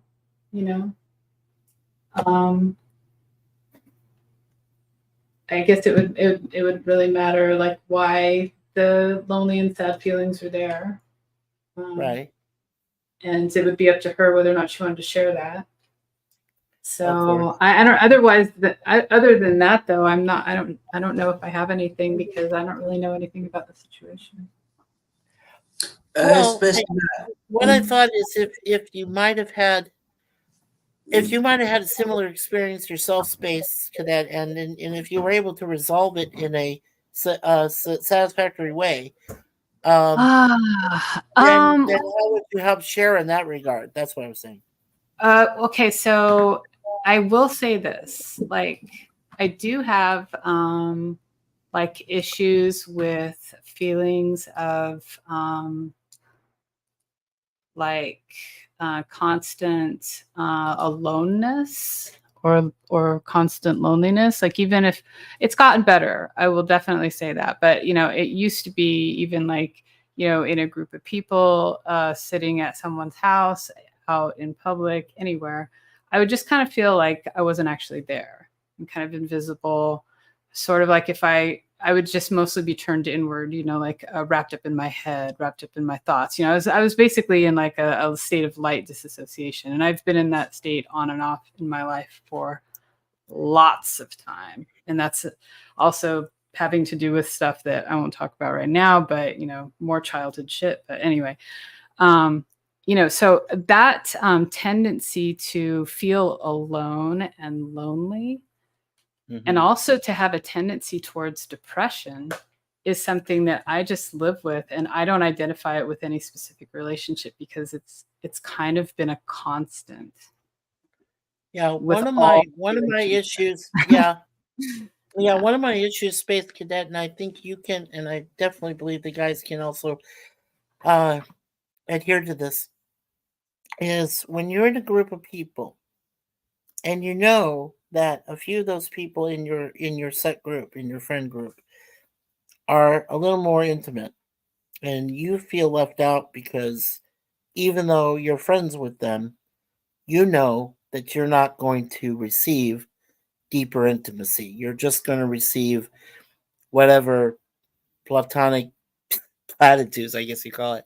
Um, you'll be told things to try to placate you and make you feel better about being in said group.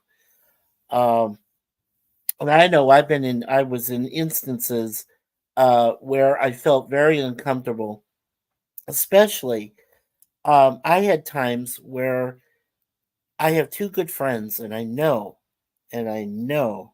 that they are friends with benefits. I know it. I knew it for sure. And the whole thing was they still invited me into their lives, wanted me to be their friend, which I was. I wanted to support them in any way I could possible.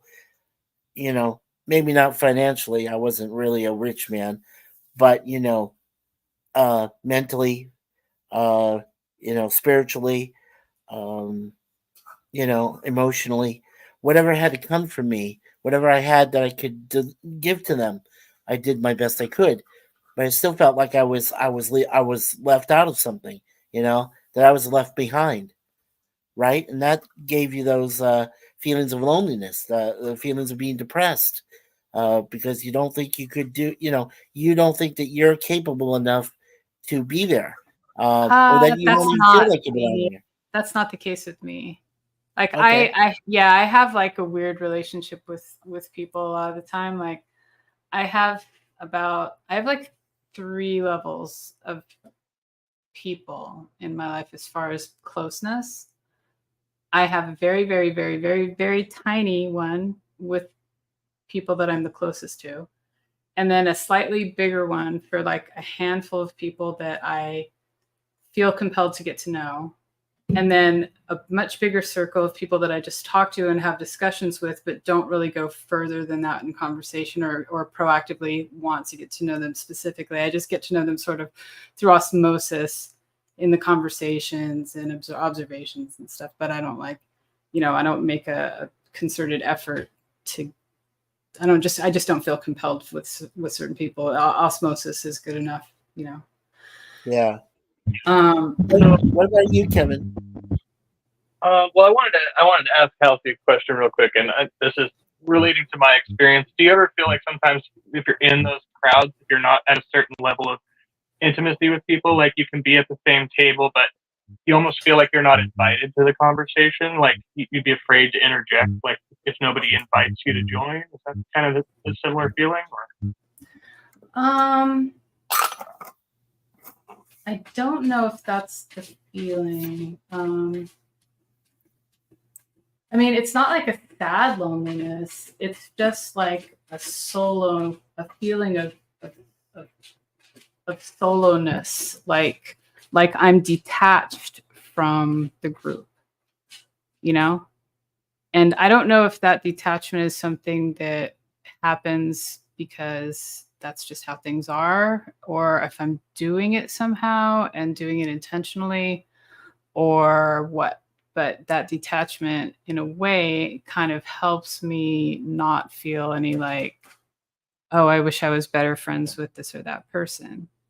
The way I feel about people too is like, if there's hold down the mic button on the remote control. Oh no, somebody's standing on the remote and they just activated like voice descriptions. God, that is so annoying. Okay, hopefully. And when I say someone, I mean my cat. Hopefully that won't keep up my TV won't start talking to me. Anyway, so what was I saying? Oh yeah, the whole loneliness thing. Yeah, the detachment, like I just I think that when I talk to people and there's a clicking, like a vibe, like there's a flow in our interactions, and there's it feels like there's connection little by little, then that's what I pursue as connection. But if that doesn't happen, I don't. So like, you know what I mean? Like, it's not like that I feel like I wish this or that person was my friend or better friends or whatever, but if it happens, it happens, and if it doesn't, it just doesn't, and that's totally okay.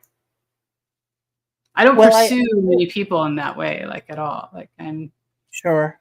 yeah. Well, I feel, Space Cadet, and you can tell me if I'm wrong in this assessment, but I feel that you do have a space available in your heart, uh, and in your overall self, uh, for a man for a lifetime.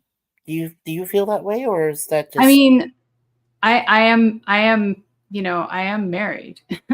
I'm not like Oh, you're looking married. for Okay. someone. Well, Yeah. I didn't know you were I'm married. just, I'm sorry. we were describing like the perfect partner before, and that's kind of who I was describing. Now, Well, there you I've go. I've never had the so-called perfect partner, but it is, I can imagine what it would be just based on what I feel like I almost kind of, the kind of Well, influence I need in my life. right, but with your soulmate, your partner, Mhm. you do feel that you're happy, right? You're happy enough with who you're with right now. I don't really want to talk about my current relationship. Okay, well, that's Yeah. fine. No, I'm It's just common sorry if I knowledge that I'm offended. married, so I didn't really want to like pursue the whole "am I looking for a Oh, man" thing. Space Cadet, I apologize No, it's profusely okay. if I did step on toes or anything. I'm sorry. Nope, it's all right. We didn't go that direction yet, so that's fine. Okay. I do. Is this your first marriage? Only, yes, and it was let's see, 14 years. Yeah. Congratulations. Yeah. No, Space Cadet, I have a question.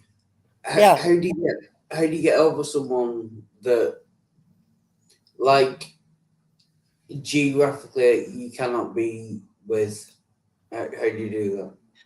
I mean, you either have to be satisfied with what you can have from afar, or I would Mhm. say I would stop torturing yourself and find someone else to pursue if that's not enough for you, Yeah. And Yeah, it helps once when the other person's fully on board with like a long distance thing, because then there's definitely like ways that you can enjoy each other, but if they're not or whatever, it's like it's kind of difficult. So right. Well, like I said before you came in, Space Cadet, um, like I said, I'm happily married with Suzanne. We've been together as a couple for 14 years. Married officially for 8, but we were married before that for 9 because she's a minister, and we solidified our relationship and marriage in Niagara Falls. So, Oh, and she's that a must Universal Life minister. So yeah. So you got married at Niagara Falls. That must have been cool. it was very cool. And you know what? The saddest part about it, Wild Heart, is that the place we got married at was a place called Comfort Inn, Clifton Hill, which was right there near the falls. And now that place was buried under by a parking lot. Like the song, Say Paradise, put up a parking lot. That's what exactly happened. And Oh, I'm so sad because it was such a beautiful place. And, you know, we we uh we became happily together, and it really did solidify all of the work we dedicated to each other to build our relationship and to be together. And then that culminated in what we did with ourselves in Niagara Falls, and solidified everything. And then when we came to visit my parents down there the following year in Scottsdale, but we got married in Phoenix. That was that was the final, wonderful completion to the work we laid, the foundation. So it was the perfect ending to the foundation that we built, and we've been happy ever since. Well, we were happy when we first met online, but when you talk about long distance, I mean, I still can't believe it to this day. I mean, I was living in Arizona, and my wife, is from Newfoundland originally, and then she moved to Toronto area, but only as recent as 10, 12 years. Well, now it's been 15 years now, or 25 years now. But in all that time, I didn't realize, 3,000 miles, and I know that I wasn't finding partners in my area where I was living. I was failing, but eventually, like I said, Suzanne and I, um, the mileage, the distance didn't bother us because we realized even early on when we first connected online, we knew we were meant for each other. It was just a case of building up to, putting the rings on and saying, my dad was saying, now you know what, you know what forever means, son. And I said, yes, Dad, I do. I'm with my forever partner now. I finally found her. She's with me, and that's all I need. That's all I needed. I just Oh, needed that reassurance, and my dad provided it to me. And then my mother, went over to Suzanne, gave her the biggest hug and kiss, and well, that's that solved everything. That's very sweet. You guys Yeah. have like an ideal, situation. We do, and it's hard to find that. Thank you for saying that, Space Cadet. Yeah, it's hard, and it's still a continuing relationship. We still work at what we do. We work at it. Two couples that live together for a very long time, like my parents, and like my dad's sister, who's married to her husband and been married a very long time. That's essential. It's constant work. You never relax when you're trying to improve on your relationship. It is huge. I mean, it's wonderful, and I don't. I'm the happiest man in the world. I am blessed. I truly am. I really am. yeah. That's very nice. Yeah. Yeah. I see relationships as like a garden. You need to look for the weeds and pick the weeds and fertilize it properly and water it and care for it. And, it needs to be a mutual contribution. Yeah, I wonder for like myself, people with intimacy issues. Like for me, I didn't come from my parents were never together when I was a child. I don't know about you, Wildheart. Do you were your parents together when you were a kid, or? Yeah. Up until the age of like 14, they divorced. Yeah, my mum is now with my stepdad, which I had a lot of problems with. But you did have to witness the separation, yeah. Yeah, I think that does a lot of damage to our psyches. If for some reason our parents aren't together, we lose a parent. I mean, maybe depending upon how we lose a parent, like I never saw a functional relationship between the adults in my household. So I had to kind of learn by other examples. Yep. Same here. Yeah. Oh, go ahead. Sorry. No, go first. So. Yeah, I was unfortunately an affair baby, and I'm pretty sure that my whole existence is what broke up my my parents' marriage. And so I never saw them together, and my mom was not at all ready to be a solo parent, and yet she took that on, and she was not mentally well. She was very impulsive and emotionally unstable, emotionally abusive, made very bad decisions, very, very bad at handling anything financial. And so and she was also extremely neglectful just in general. She's also chronically ill physically because she was a chain smoker. She got sick like over and over and over again, pretty much the same thing. It would be in the hospital for like a couple of weeks at a time every year, pretty much. But she was constantly chronically sick and constantly with a smoke-filled house and piles upon piles of dirty clothes and mildew growing on the walls in the hallway because the water heater broke and flooded and nobody ever fixed it. And we're tromping through like a wet hallway. And at one point, like we had a bird, and that was another thing. My mom would just collect animals and then neglect them, and she had a bird, and there was always birdseed everywhere. There was grass growing out of the carpet at one point because the carpet would get wet and the grass seed, the bird seed would start growing out of the carpet. Oh, jeez. There was Yikes. cat poo in every corner of my living Wow. room. Yeah. There was a room in my house that was full of dog poo that she would just she would either make us clean up, or she would like throw away the big pieces of paper that she would put on the floor and just put down more paper and just allow the dogs to poop in there. Our house Wow. was, like infested with roaches, fleas, and mice. And my dad had a nice, fresh, clean apartment and a nice, fresh, clean house, and so that was like anytime that I went over there, it was like an escape. The refrigerator was full, the floor was clean. The place was a regular house, and And he you know. cared about you, right? And he cared about no, you. he was completely out to lunch. He had zero idea that he didn't care at all. Like that was another thing. Like that's one other thing. Like I didn't have a normal like relationship with my mom. So I didn't have like any kind of like good bonding or like mom and daughter moments. I had zero of that.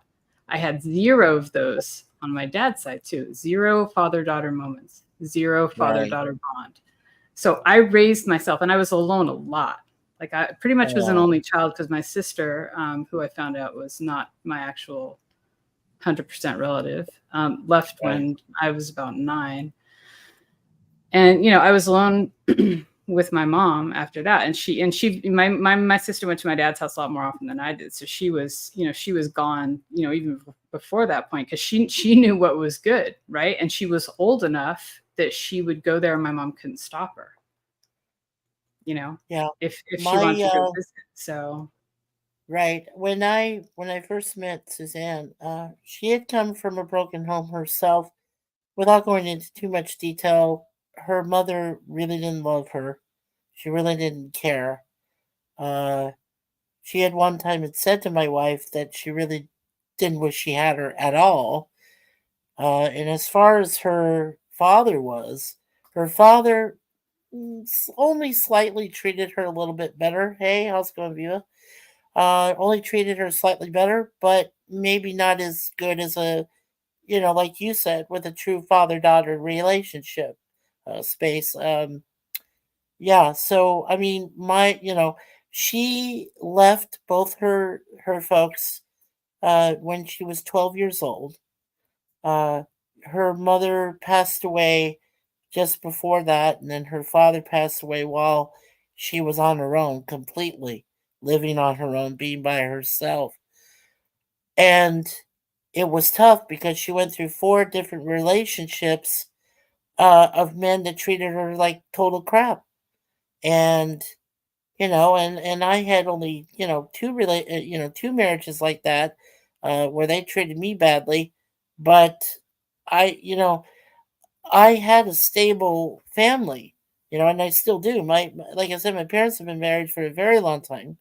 We have a stable family structure, and I felt like it was important when I first met Suzanne. I said, I've got to bring her into my family. I want her not just to be the daughter-in-law that my mother has always wanted, but I want her to be the actual, part of our family connection, because she never had that. She didn't have a truly good relationship with either of her folks. Her mother was a bitch, and her dad was just bad, and I don't know what else, and I didn't know what else to say about that because I didn't have any frame of reference because, like I said, my parents are great and they've been together and they went through their own problems too. Every relationship happens that way. People do have arguments, people go through things, but the important thing is that they're able to communicate with one another, resolve the issues between themselves, just the two of them intimately and intellectually and so forth, and then they move on. And that's why, I believe that if, like I said, communication is the key. And if you have that, you'll last a long time, even to death, even when death do you part. I do believe that strongly. Yeah, I agree about communication for sure. Yeah. Absolutely. Yeah, it's very important. It's good to see you, Viva Levy. Am I saying that right? Welcome in. Oh yeah, yeah. Sammy, good to Good to see be here. you. Got Sammy. What's up? Come on in. He's a bunny. I got kids. I got wild heart. Yeah, I you know, got my mom cats. wasn't like a bad person. She just wasn't, she just didn't have, you know, the resources to be a parent, you know, just mentally, emotionally, you know, just organizationally, she just couldn't handle it. And, you know, unfortunately, you know, it just wasn't the best situation for, for a kid. But Yeah, you know, she then went. this is one of those things, you know, you discover it, you know, like because you know, because I went through a lot of like long term depression, a lot of very intense anxiety of different kinds, mostly like social anxiety, but a lot of general, you know, anxiety throughout my life, and you know, tried to solve the problem a lot of different times. Went to therapy several times, and just never didn't ever really help. And Right. it was only when I explored, you know, the I had a diagnosis at one point that I didn't understand or necessarily agree with at the time of PTSD, right? As it was Yeah. like in my late 20s, I think the therapist said I had all the symptoms of PTSD, and I was like, okay, but I didn't understand why, you know, because childhood trauma really wasn't being talked about as a cause of stuff like that, you know, at that time. And so, you know, I revisited that like just a few years ago and thought maybe she was right, but she just wasn't applying it as in the way that it actually applied, which was, you know, complex PTSD, not regular. No, really, no, because you know, if you look at like people that have complex PTSD, like what the kinds of things they went through, it's like Yeah. if you and the adult symptoms of that, it's like it's like me reading a book about my life. It's like a laundry list of things that all apply to me, like across the board 100%. And it was crazy to find out and be like, whoa, this makes everything like make sense. But it also really sucks because it just shows how like off track my life and my ability to achieve my own potential has been kicked off course, you know. Yeah. Well, as I intimated to my friend Kevin earlier, um, between the period of my last divorce, which was in 1999, up until the point that I first met Suzanne online in 2010, I had all that period of time where I was suffering because I knew there was someone good for me out there. I just had to look.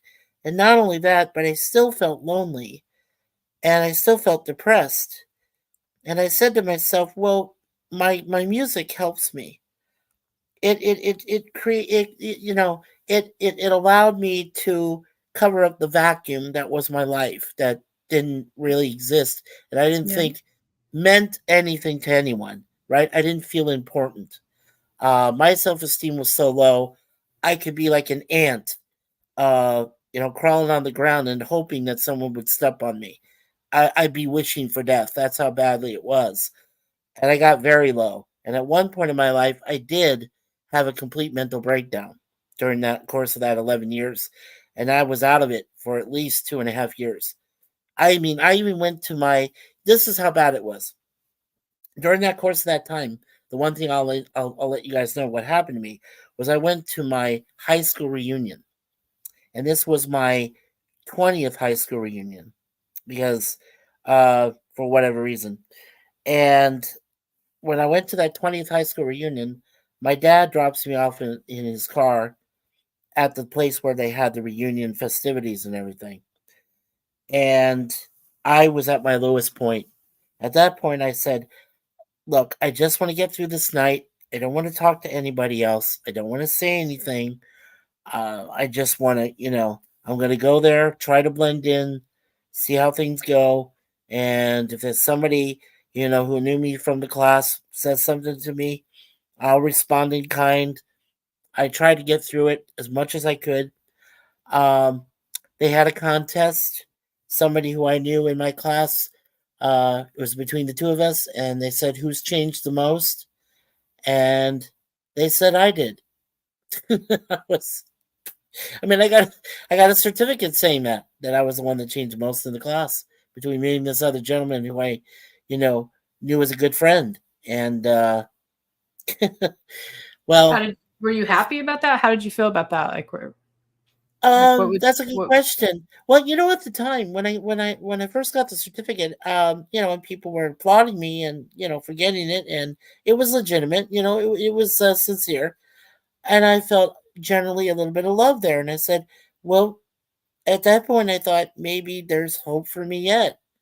But I still, I still had some mental issues I had to resolve, questionable decisions I kept making. I had to reinvent myself, and I did.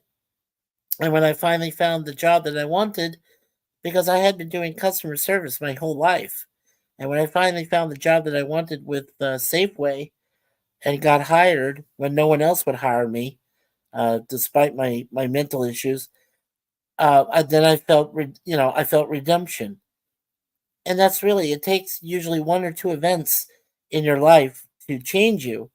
And I believe that's what happened to me. When I got that, I still had enough confidence in myself and esteem to try to make it the best I could. And it took a while, but then I did find Suzanne, and like I said, rest is history. So I saw you go unmute a few times, PJ. What were you gonna say? Yeah, hop in.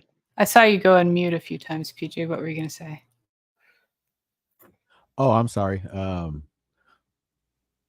I think it was just to do with I blame the parents in a weird way. And when I was graduated at like right when I turned 16, moved out of the house, I was already, paying rent and working full time. And it wasn't until I started looking into investigating my own parents' lives, realizing the stuff they've been through. It's no excuse for what they've done to their children or what they do themselves, but still, it's always something behind the scenes that causes things. And like, for example, I could never really trust people. I have a problem with trust. And, my mother, her whole life was always jumping from guy to guy or wherever she could find a place, not realizing where she got that from until I found out that not only was she, sexually abused by her stepfather and uncles, but she was also, taken when she was 15 and held hostage and raped and had a rape baby. And that's where she comes from, Wow. She had to marry my father just so they could, just for the marriage sake of having the child, not out of wedlock. So that kind of lifestyle she came from. So it must have been a lot of, trauma for her. And then my father, on the other hand, his mother was purchased. He's half native. My mother is too, but his mother was actually purchased by a German guy for $4,000, by an old guy too, Wow. abusive guy who drank himself to death in front of him. And his mother, who was purchased native, she pretty much went insane and did some really crazy stuff. So, that's where they come from. So I kind of try to trace that, where I get my anxiety and my problems from, and I started investing at a young age because that's what I wanted to figure out what was wrong with me. Yeah, I mean, my mom saw her mom go through a lot of very difficult stuff because she probably had, like at the time they would call it some kind of like hysteria, right? And have some vague sort of term for probably some kind of panic disorder. Yeah. And in response to that, her husband didn't know how to deal with it, so he had her committed. Mm-hmm. And she got like, how you see like the bad shock treatment where people like walk around like zombies afterwards, like One Flew Over the Cuckoo's Nest era type of shock treatment. She had that kind, right? My grandmother. And apparently my mom had to go, see her go through all that. And then she died really young, and while my mom was young. And then, there's just a lot of trauma. So my mom didn't have a very good view of mental health treatment. And so as a result, she never wanted anything to do with like psychiatrists or any kind of medication or treatment, you know, like anything. She was barely amicable to therapy. And not even that, you know, like she thought they were quacks and stuff. So there was no, she just thought she'd handle it herself. She prided herself on this idea that she was really tough, but she wasn't, you know. Yeah. And you know, she was someone that I believe what she told me is that her uncle would come to their house, and this was when she was like 4, 5, 6 years old, and say, "I'll, you know, take her for a drive." And of course, her parents would be like, "Oh, that's great," because then they get her out of their hair for a while, right? And he would like drive around and like molest her at the same time, like as they drove. Crazy. Yeah, but like she couldn't talk, like she couldn't speak up about it. I don't know if he held something over her head about that, or if she was just really scared of what would happen. But you know, they would let her go. They would usher her out the door, you know. Wow. Yeah. Yeah. That's crazy. Yeah. That's It's a trend here. A lot of generational trauma. Yep. Yeah. Like, and my mom was a victim of sexual abuse as well, and so I think there's a similar pattern there. It seems like we had kind of, you know, there are similar kind of outcomes to that happening and Yep. not being addressed. You know what I mean? Yep. Especially. Yeah, I hear about. I know that during the course of my life, I should say before I met Suzanne and even after I met Suzanne, there were friends here and there that were complaining about their family situations, how dysfunctional they were, and I tried to tell them. I said, "Look, I know that I'm blessed because I come from a good family, but you know, how do you help someone like that? You can't. I mean, because you can't really relate it to your family. You know, your family ethic, your family structure, because their situation is completely different, and it sounds like completely tragic and completely destructive, and you don't know what to do for that person. I think that's really hard to find. You know, to maintain even a platonic relationship with people when you realize what background they come from and how hard their lives had been and still are, you know, and still have been. And if you didn't have a steady, if you didn't have a steady family ethic, yeah, then I mean, because you see, I don't. Well, let me ask you guys: it would have been right at the time to say to your friends that were going through similar what you guys have gone through, and I applaud you for being able to come out on the positive end of that, all of you. But my question is, you know, how should a friend who feels that they have a stable family background, what should they say to a friend that comes from such a horrid, you know, life like that? Because I know Suzanne went through a very horrid life, and I somehow was able to make her feel better about herself eventually. And I still do. I still try. I still try to do the best I can. So, I mean, Oh. you want to go? You go first. Yeah, I guess I was just gonna say that was what I was alluding to earlier. Was it seems like the earlier it gets addressed, the better off you are. But the longer you go, it's like the worse people get dug into. My mic crackling or something. I don't know what I'm hearing in the No, background. sounds good. Sounds good. No, you're fine. Okay. Yeah, I think the earlier it gets addressed, the better. But the longer it drags, I mean, it's amazing that that your wife was able to respond to you that way, right? But it took her obviously many years to get to that place. It's just unfortunate because this, you know, usually that ends up in a cycle of more abusive relationships and you know things like that. Yeah, it took constant work. Definitely, Kevin. And As I like to hear from my parents, their opinion. Both my parents will say that their marriage is always a work in progress. It's always working, always, and I like that. I mean, I like the fact that you can continue. You know, you feel confident, right? That you already have your partner, right, in life. You're going to have this person for the rest of your life, come hell or high water. But what's important is that you're still willing to discover unique aspects of your partner that you might not have thought about before, and then work towards not only continue to improving your relationship, but eventually you'll keep the confidence in each other, and also it may prevent say later in life if you feel a little down or uncomfortable, well then you'll make sure those feelings never surface. You'll be confident every day, and you won't have, and like I said, you'll always feel blessed to be in the company of your partner, your soulmate. So every day and every night and wherever and whenever yeah, so yeah, yeah, I have thought about I that. love that fact. I love that you can work on that. That's a great thing every day.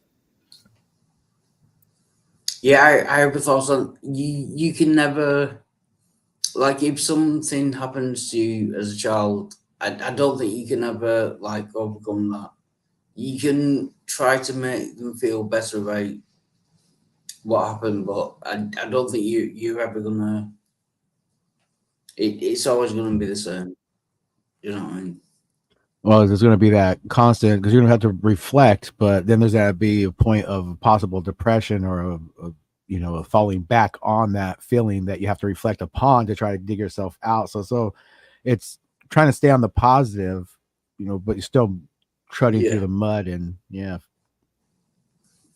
like I mean, if it's someone that, you know, was just sort of realizing how bad things actually were and have not done any like processing of it or anything, like I would always recommend, find a professional to talk to start with, and go from there. If you find someone that you click with and talking helps, then I think that that's a good place to start. And I always encourage people to write if they have a lot of things on their mind, unresolved things, thoughts that are ruminating, things that are keeping them up at night, things that are inducing like really strong emotional states, to just start writing it all down, like just pour it out in writing and just let it all just kind of get out of your head. Because getting it out of your head, even though it doesn't really solve the problem, it still feels like you've put it somewhere, and it doesn't run around as much. Sometimes it disappears altogether after you've done that. It's not like it becomes unimportant. It just doesn't. It doesn't Right, but play it also feels constantly in your mind. right, Space, but it also feels like that you have made an achievement. I've always found that in my case, um, that even if I can be there to lend a listening ear, and just to listen, and to give what I believe truly that coming from life experience, if I feel that I can contribute even a slight word or two that helps the person be able to continue to find more positive things in their lives, I think that's important. And I would agree with you that if someone intimately as a friend or platonically would need a little more help, then I would think it would be in their best interest and your best interest that you ask them to find a professional, a second opinion, because second opinions are never a bad thing. And if you want to look for a third opinion, then ask your parents, ask a sister, ask a brother, anybody that you know in your family. Uh, as long as you have these ideas and opinions to base from and establish something, um, then you'll be able to move on. But if you don't get that advice or helpful, listening when needed, that affects your mental health. It will. It affects it in a dramatically tragic way. Wouldn't you agree, Kevin, that it would? Yeah, I do. I was gonna say, I mean, I don't know if it was, my level of maturity at the time. I know for me, as a partner, hearing from my exes about their experiences, especially with like childhood traumas and things like that, was very difficult for me at times, to where I felt like I was not in the headspace where I could do something productive. Instead, I kind of like made it worse because it made me angry, right? And I didn't know how to process those feelings. And so I was kind of like angry for them, right?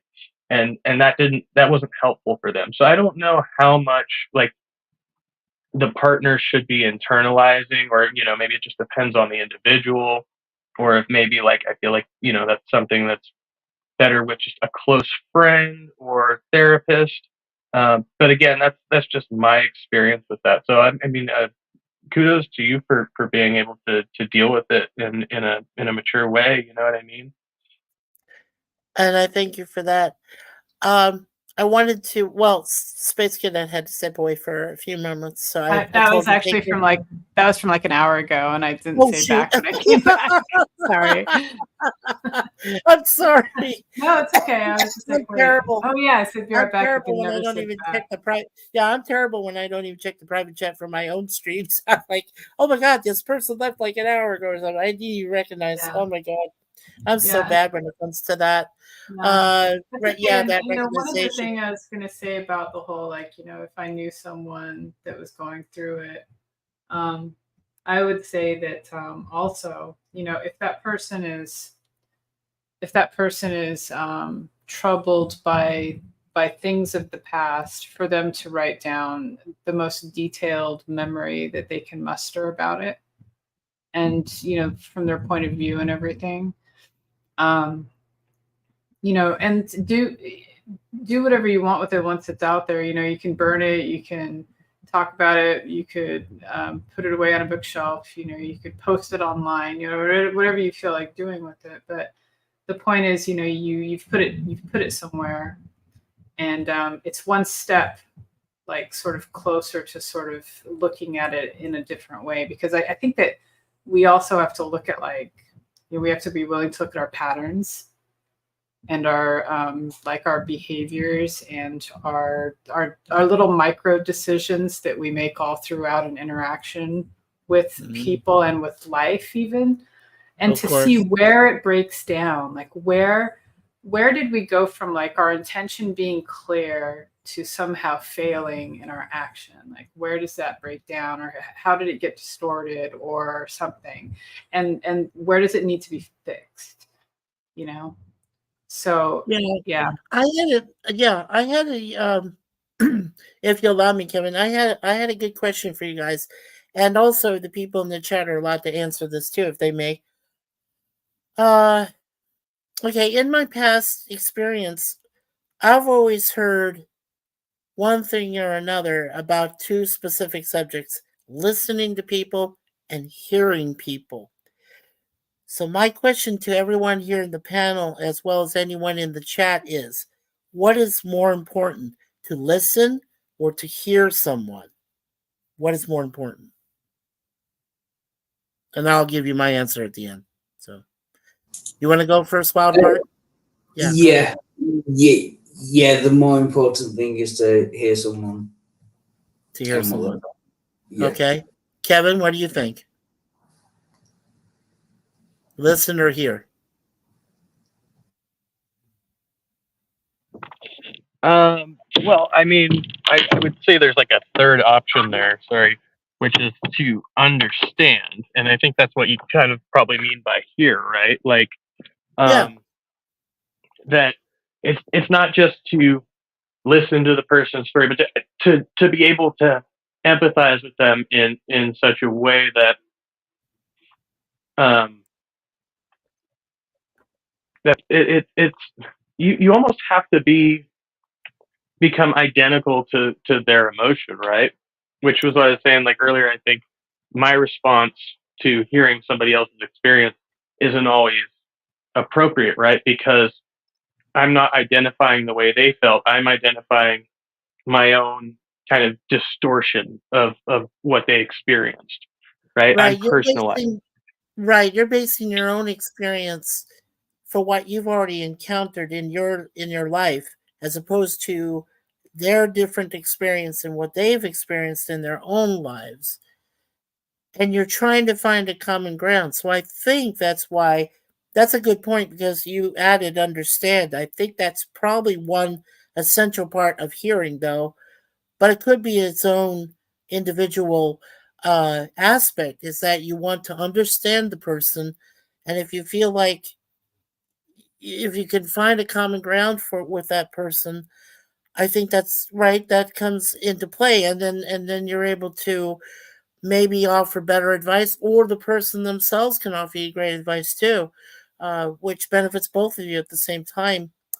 uh, all right, so Space Cadet, uh, young lady, listen, hear, or as Kevin suggested, maybe understand, which is part of hearing. Well, I mean, I think that you have to be able to listen to someone in the right way in order to hear them. So, I mean, I think that one, if you're doing it the right way, will lead to the other. And what I mean by the right way is, give them your attention, try to clear any, like, other thoughts that are influencing what they're saying. Unless you're going to check in with them and see if somehow you're correct in some way, but try to clear your mind, try to reduce any interference of any kind between what they're saying and what you're hearing, be it like mental noise or actual noise or distractions or whatever. Try to understand the thing that they're trying to say. And so, like, I think that they kind of go together. So. I believe so. I think you also make a really good point there, Space, about the fact that you could associate both and make both work to to the person that you're trying to help, to their advantage. Maybe it also gives you a sense of purpose too, a sense of accomplishment, that you're able to help someone, and it would help maybe make you feel better about yourself as well. Um, all right, Viva La Vie, go ahead, and then I'm going to just let you know what my experience taught me about that. Listen or hear, or do you go with the understanding, or do you like putting them together? Yeah, I was trying to figure out when you first gave it two options, which one goes with understanding more. I was thinking listening would, because you hear something, if you listen to something, you get closer to understanding if you listen to it to get better Sure. I understanding of think it. that, And I yeah. think, Oh no, okay. and I Well, I found think that, Kevin said right. Well, Wildheart said that he thought hearing, right, Wildheart was a little more important. Kevin said that hearing and understanding might go, they might coexist with each other and would be a huge benefit. But listening would still be a part of it.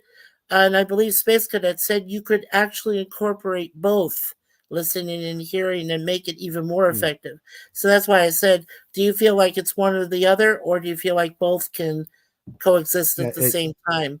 it would have to go with would be, I guess, for mutual people to get a better understanding and get along, would be whatever leads to understanding. What I think would be listening more than hearing, but I guess understanding would be the way to go.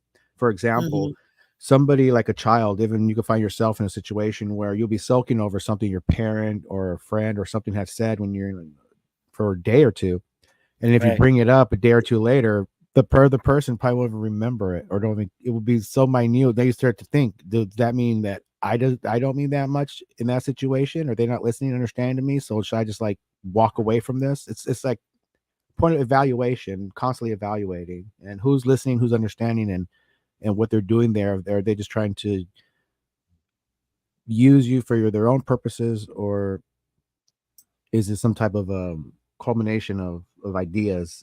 I guess it's like that filtering process too. Yeah, that's true. That's a good point. You also make a very valid a point about the ways that you can combine both.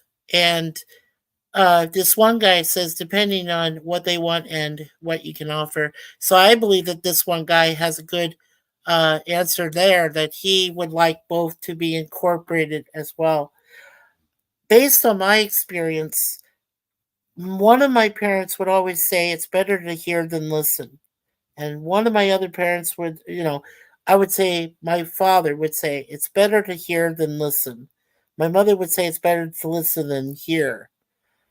But when I met Suzanne and we got together, and then when my Suzanne met my parents for the first time, I think both my parents were forced to do both. And then when they came together in that respect, then that's when they were beginning to understand why Suzanne was so important to me, and why I was so important to her.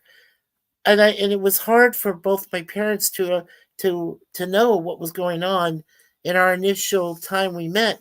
But over time, and when they finally met her for the first time, and every time after that, my parents have been able to hear us, they've been able to listen to us, and they began to understand us. And that's what makes our relationship, the four of us, like I said, Suzanne does not even consider herself a daughter in law. She is family. She is more than a daughter in law. She's family. She is a part of us. We may not be all blood relatives, but we are all together as a family, together in this one huge, family structure, and stable. And we're proud of that. And and that's all I wanted. I wanted Suzanne, based on her past history with how badly it went with her parents, I wanted her to know she's got a family. She has parents, even though they're incorporated because of our marriage. She has parents that will listen to her. She has two important people, two people I consider the best friends on this planet, next to Suzanne, of course. My own family, my parents, who know what they're talking about, and Suzanne does too. And that's what makes me feel so good, because I got three people I can talk to and not have to worry about anything, and not feel any self doubt or any, I respect them very highly, everyone. So that's where I come from on that. Yeah, I believe it incorporates all of it, everything. And I think Tog has an excellent point in the side chat there. Some people just want to vent, others want solutions or have solutions. We all have our reasons, I guess, right? I did want to ask you, PJ, a side note. I think you're the only one on the panel who hasn't answered the question yet. What's your status? Are you married, single, other? Oh, I've been married for 25 years now. Yay. Yep. Congratulations. Good job. Congratulations. And Space, how long did you say? For us, it's like I said, this year it'll be 8 years, but officially it's 9 years. So I'm going to say 9. We've been married for 9, but together for 14 as a couple.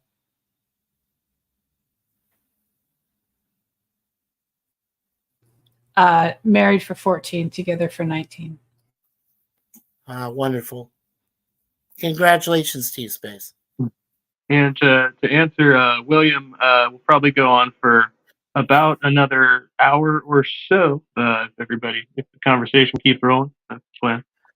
Oh yeah, as long as we keep going and we're still awake. So one of us goes. $15.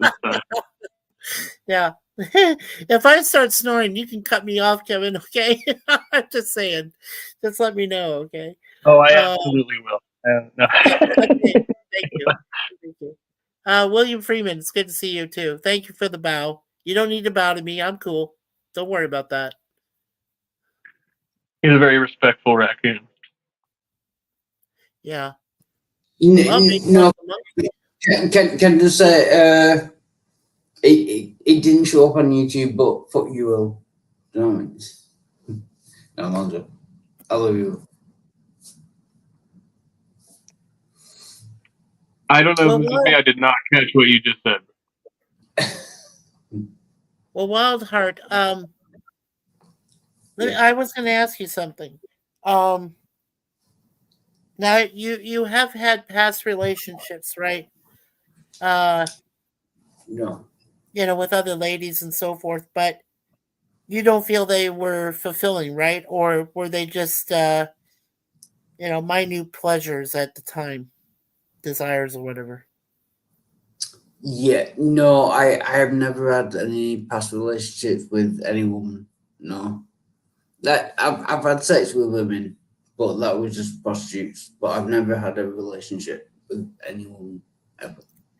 Is there anyone that you hope to find one day, Yeah, other than the prostitute? yeah.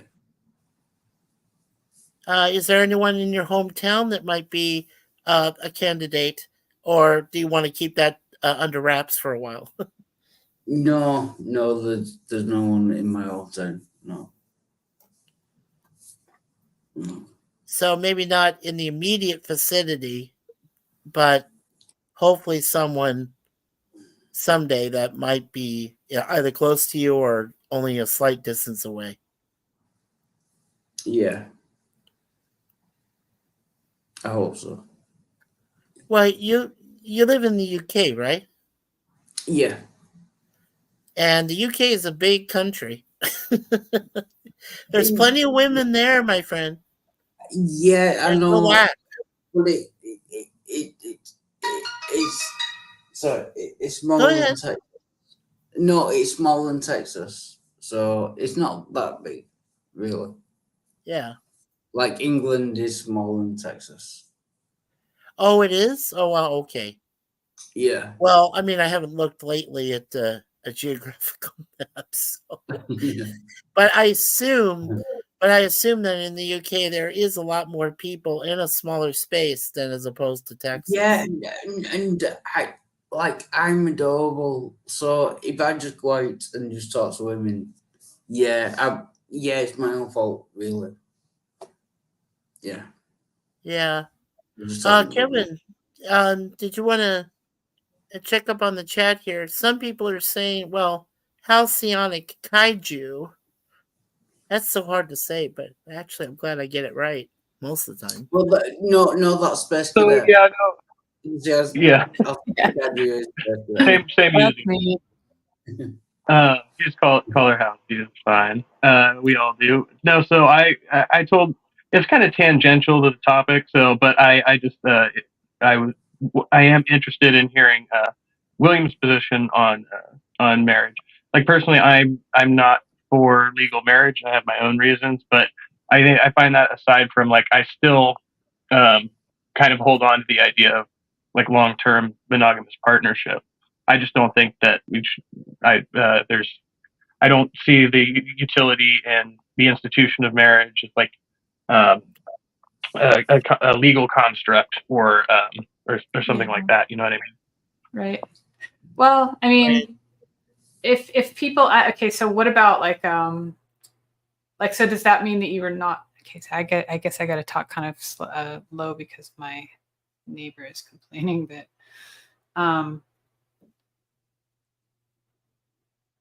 okay, so God, I hate it when my thoughts just fucking exit like that. Don't worry about it. No, it's It'll okay. come to you. It'll come to your space.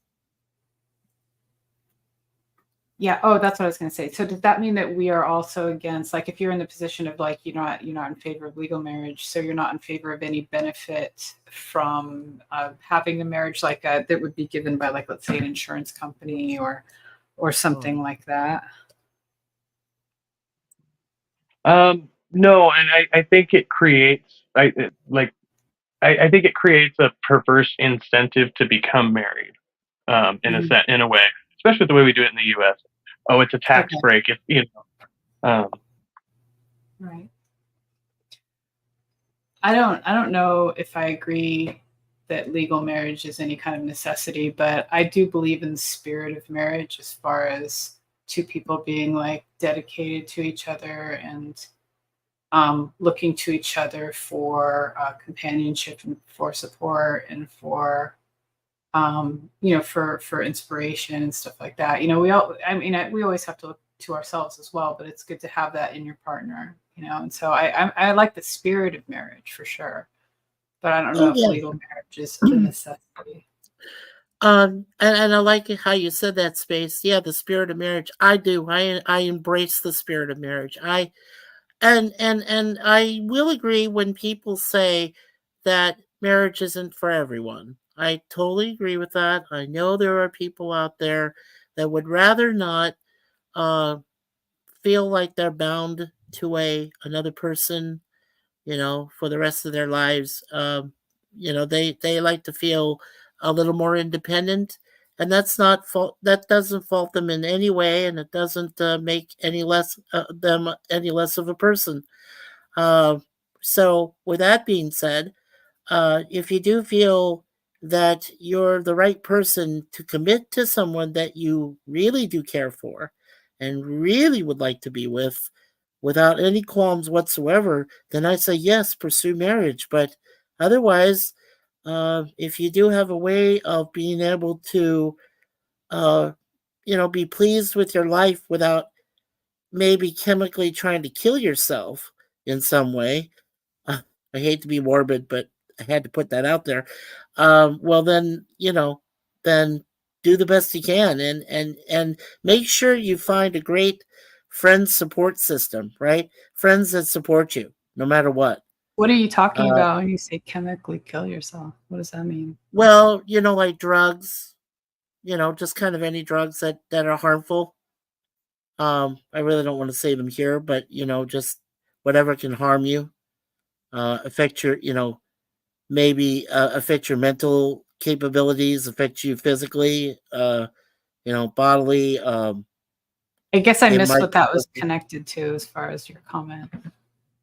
Yeah, no, that's what I meant. Was is that's well, when I was an alcoholic, Ah, for all the years I was, it did affect me overall. It messed with my soul. How old are That you, was the Mikey? ultimate. Me? Oh, I'm turning 59 this year in September. And how long have you been married? We've been married officially for 8 years, but we did actually get married back in 2015. So I would say 9 years. And when we first met each other online, 14 years ago.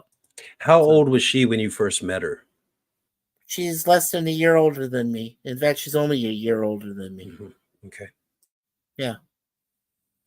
So So I had to put on my evolutionary biologist hat for this one. So continue though. Welcome, Will. You guys go ahead, and then I'll look at your point in the side chat there.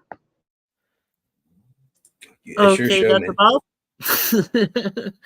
Bob. And El Hellion, is that correct? Okay. I didn't You know can who call the me first Will. one was. Will's good. Okay, Will's good.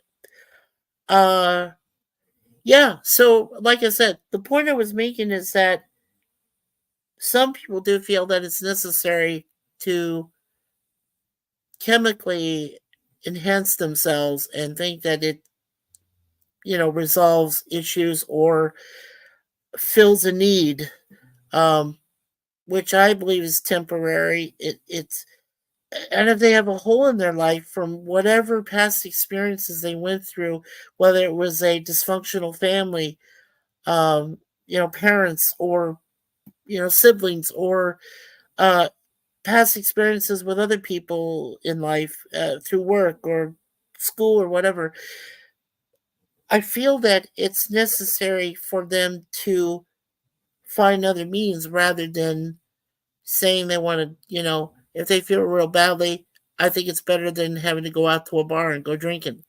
Or Why did you wait so long to get married, Mikey? me? Well, I had been married twice before. You And, tried it twice before and it didn't work, so you thought a and third it time didn't would be a work at charm. all. Right. Third time became the charm. In this case. You hope. Yeah. You hope it becomes the charm. It still is. We are married happily. It did Today. become the charm. Today. Well, At today. one point, you were married to other women happily, right? No, not happily. At no point when you got married were you happy. At no point in the course of those marriages was I happy.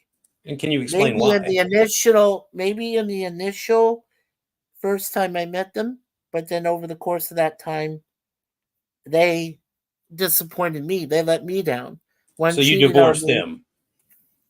Well, I divorced them. Yes, I did. Did they both cheat on you?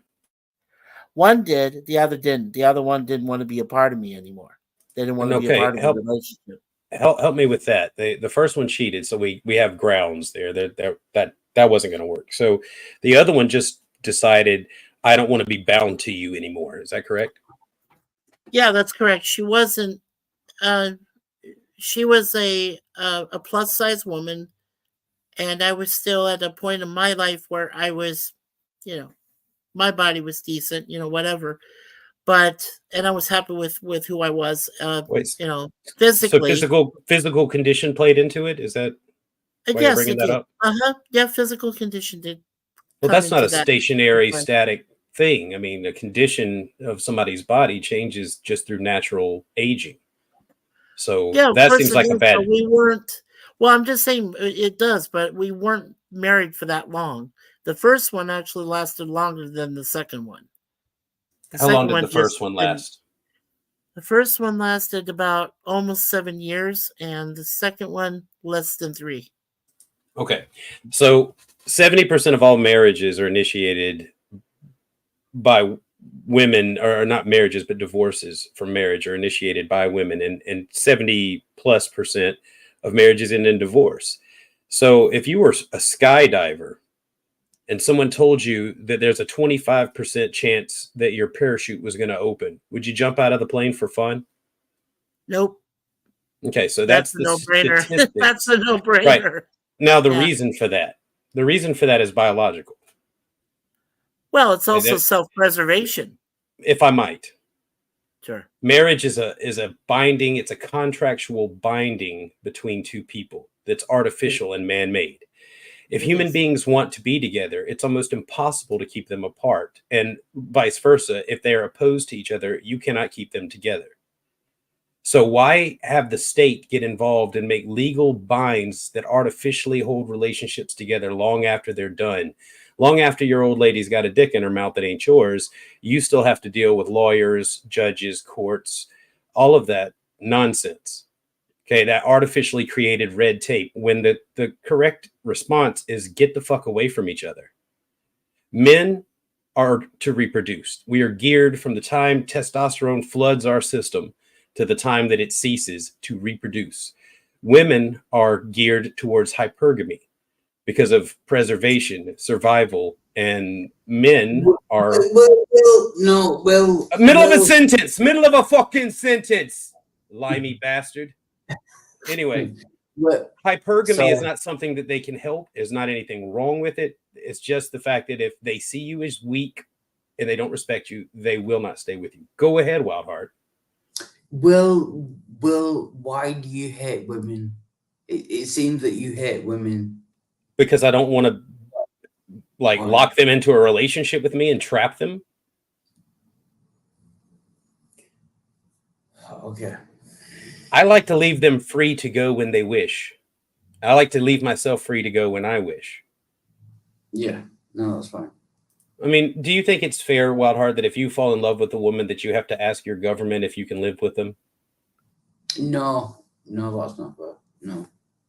And by the same token, if your girlfriend is beating you up nightly, should you have to ask for permission to get away from her? No. I mean, there are married people in this stream right now, and I understand Space, you guys do well. You found somebody that works with, maybe, but generally, people are artificially held together with marriage. So you guys are really lucky. Yeah. I mean, I just use it for tax benefits. Sorry. I don't see it as being artificially held together. I feel like it's a very spiritual bond first, and everything else falls into place. Spiritual. And if you have that understanding of how important it is to be spiritually connected, you can become connected in all other ways, because it all comes together. That's how Suzanne and I Spiritual. know that we belong together. We know Help it. me with that term. I'm kind of lost. Spiritual connection. Spiritual connection. No, What It's does that very mean? simple. It's very simple. We share one common deity of God. We share the same beliefs. Uh-oh. We believe in the sanctity of marriage. We believe in how marriage is supposed to benefit one another, how we communicate with each other. So it's a religious belief. Well, it's But- more but- than that. It's a continuous, like I said, it's a continuous working process. I heard you mention God, Mikey. Yes, I did. And God is a So it's is a the religious forefront belief. of it. Yes, it is. Okay, a religious so without belief. that religious belief, how could you expect anyone to find spiritual connection? there is ways of being able to have that spiritual connection, that spiritual bond. but There are ways. Don't you know I'm Spirit not a sound? scientist. I'm not a theologian, so I can't really tell you. But I can honestly say to you that Sorry. our sanctity, that what we believe in, which failed us in the past, has brought us together. Well, however we failed in our previous marriages is irrelevant. How we were able to find one So another now the God and holds you forever together. is important. The Yes, God God keeps you did bring together. us together. Yes, He Okay, did. Is this We believe in Venus, that very Eros? strongly. Which What? God? Which Eros, Venus? Which God or goddess of love holds you together? God of Roman Catholic God. Which Jesus one of Christ. those? They've got lots. Oh no, What? no, Mikey, no, I can help. I can help. Mikey, were you brought up with the Roman God? Were you brought up with that? Well, Is that where you go? Yeah. my Suzanne became a minister of what is called the Universal Life Church. My mother recognized them immediately as faithful followers along with the Roman Catholic Church. And you got to understand, my mother, before she married my father, was a Protestant. But which God are you And talking about? You haven't told me which God. I just told you, He's talking about God. Yahweh. He's talking There about is Yahweh. only one God. There But is I mean, only one God. aside from the theistic claim, though, Will, are you familiar with Answers in Atheism? Speed of Oh, yeah. Sound. I've Okay, talked so to you him a couple times. have you heard his explanation of spiritual atheism or atheist spirituality? Oh, I'm sure I have. Okay, I just want to make sure, but that's fine. You can continue with that. I just wanted to make sure we were. Yeah, but isn't that a good reason overall? Just you're in love with someone and you want to be with them, and isn't that enough reason? Why isn't that enough on its own, Wild Heart? Why do you need to take another step into a legal contract with them? Yeah. Selfishness. That's fair. Get me my Contract to be half. mine. You're mine now. It's on I paper. mean, some That's people might what you do with property, not humans. Right. right, but there are those people out there that would enjoy at least the idea of feeling sort of locked in with someone, because I think that it makes leaving more difficult. It almost like makes you have to grow. That's a tar baby. But that And- sounds like that's a lack of trust on one side. If you need that piece of paper. Yeah, No, I you know, explain- but I'm just Yeah. saying that there are people out there that probably like the idea of feeling permanent like that, like officially. You know what I mean? Just the idea of it Yeah, probably appeals to them. no, they're happy. And I think that comes down to jealousy. Like overall, they don't want their partner to be with someone else, and that's like I don't understand jealousy. I have it myself, but I don't understand.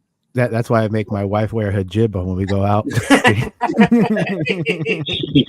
I mean, isn't it reasonable to not want your partner to be with someone else if they're with you? I mean, it's not Can I- jealousy. But Yeah. that's, Can I add something to that? The Sure. problem with doing that is you fall into the abyss of hypergamy once you commit to a female. Once you have committed to them, there's no challenge, there's no chase, there's no risk, there's no fun. It's boredom, it's routine, it's monotony, and eventually they get bored. There's never boredom if you continue to work at your relationship, Will. You know this more than anyone. I'm sure you do. No, that's absolutely false. Why? Why is it false? You tell me. Because two people that have different directions they're going can't stay together without one sacrificing. We're not without going in one different sacrifice. directions. Right, Will. but most people are. See, you're old now, and so you guys are going in the same direction because there's not a whole lot of options for you guys to really cheat.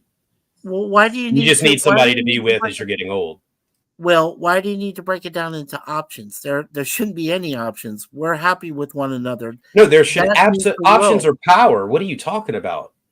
Options are not power when you're happy with the one person you want to be with by your personal choice for the rest of your life. Do Right, you but see, both- understand that? Sure, mean, but see, do you believe in consensual relationships? I don't believe that a consensual relationship can occur unless it leads directly to someone who cares about somebody else. You can't. That's just not have the point. consensual. Yes, That's it not is. the point. A consensual relationship doesn't require an agreement involving the government.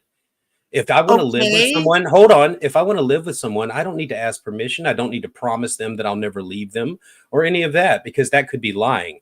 What I could do is just say, I enjoy spending time with you. You enjoy spending time with me. As long as that's the case, we should live together. But if that ever changes, we should split up, and we should make it as easy to do that as possible. That way, if we're really together, we're going to stay together because we want to be, not because there's a piece of paper or an agreement that says we must. Now, Will, I'm assuming you're not presently married. Have you ever been married? I have. And No, now, imagine. and now, Well, now I'm not.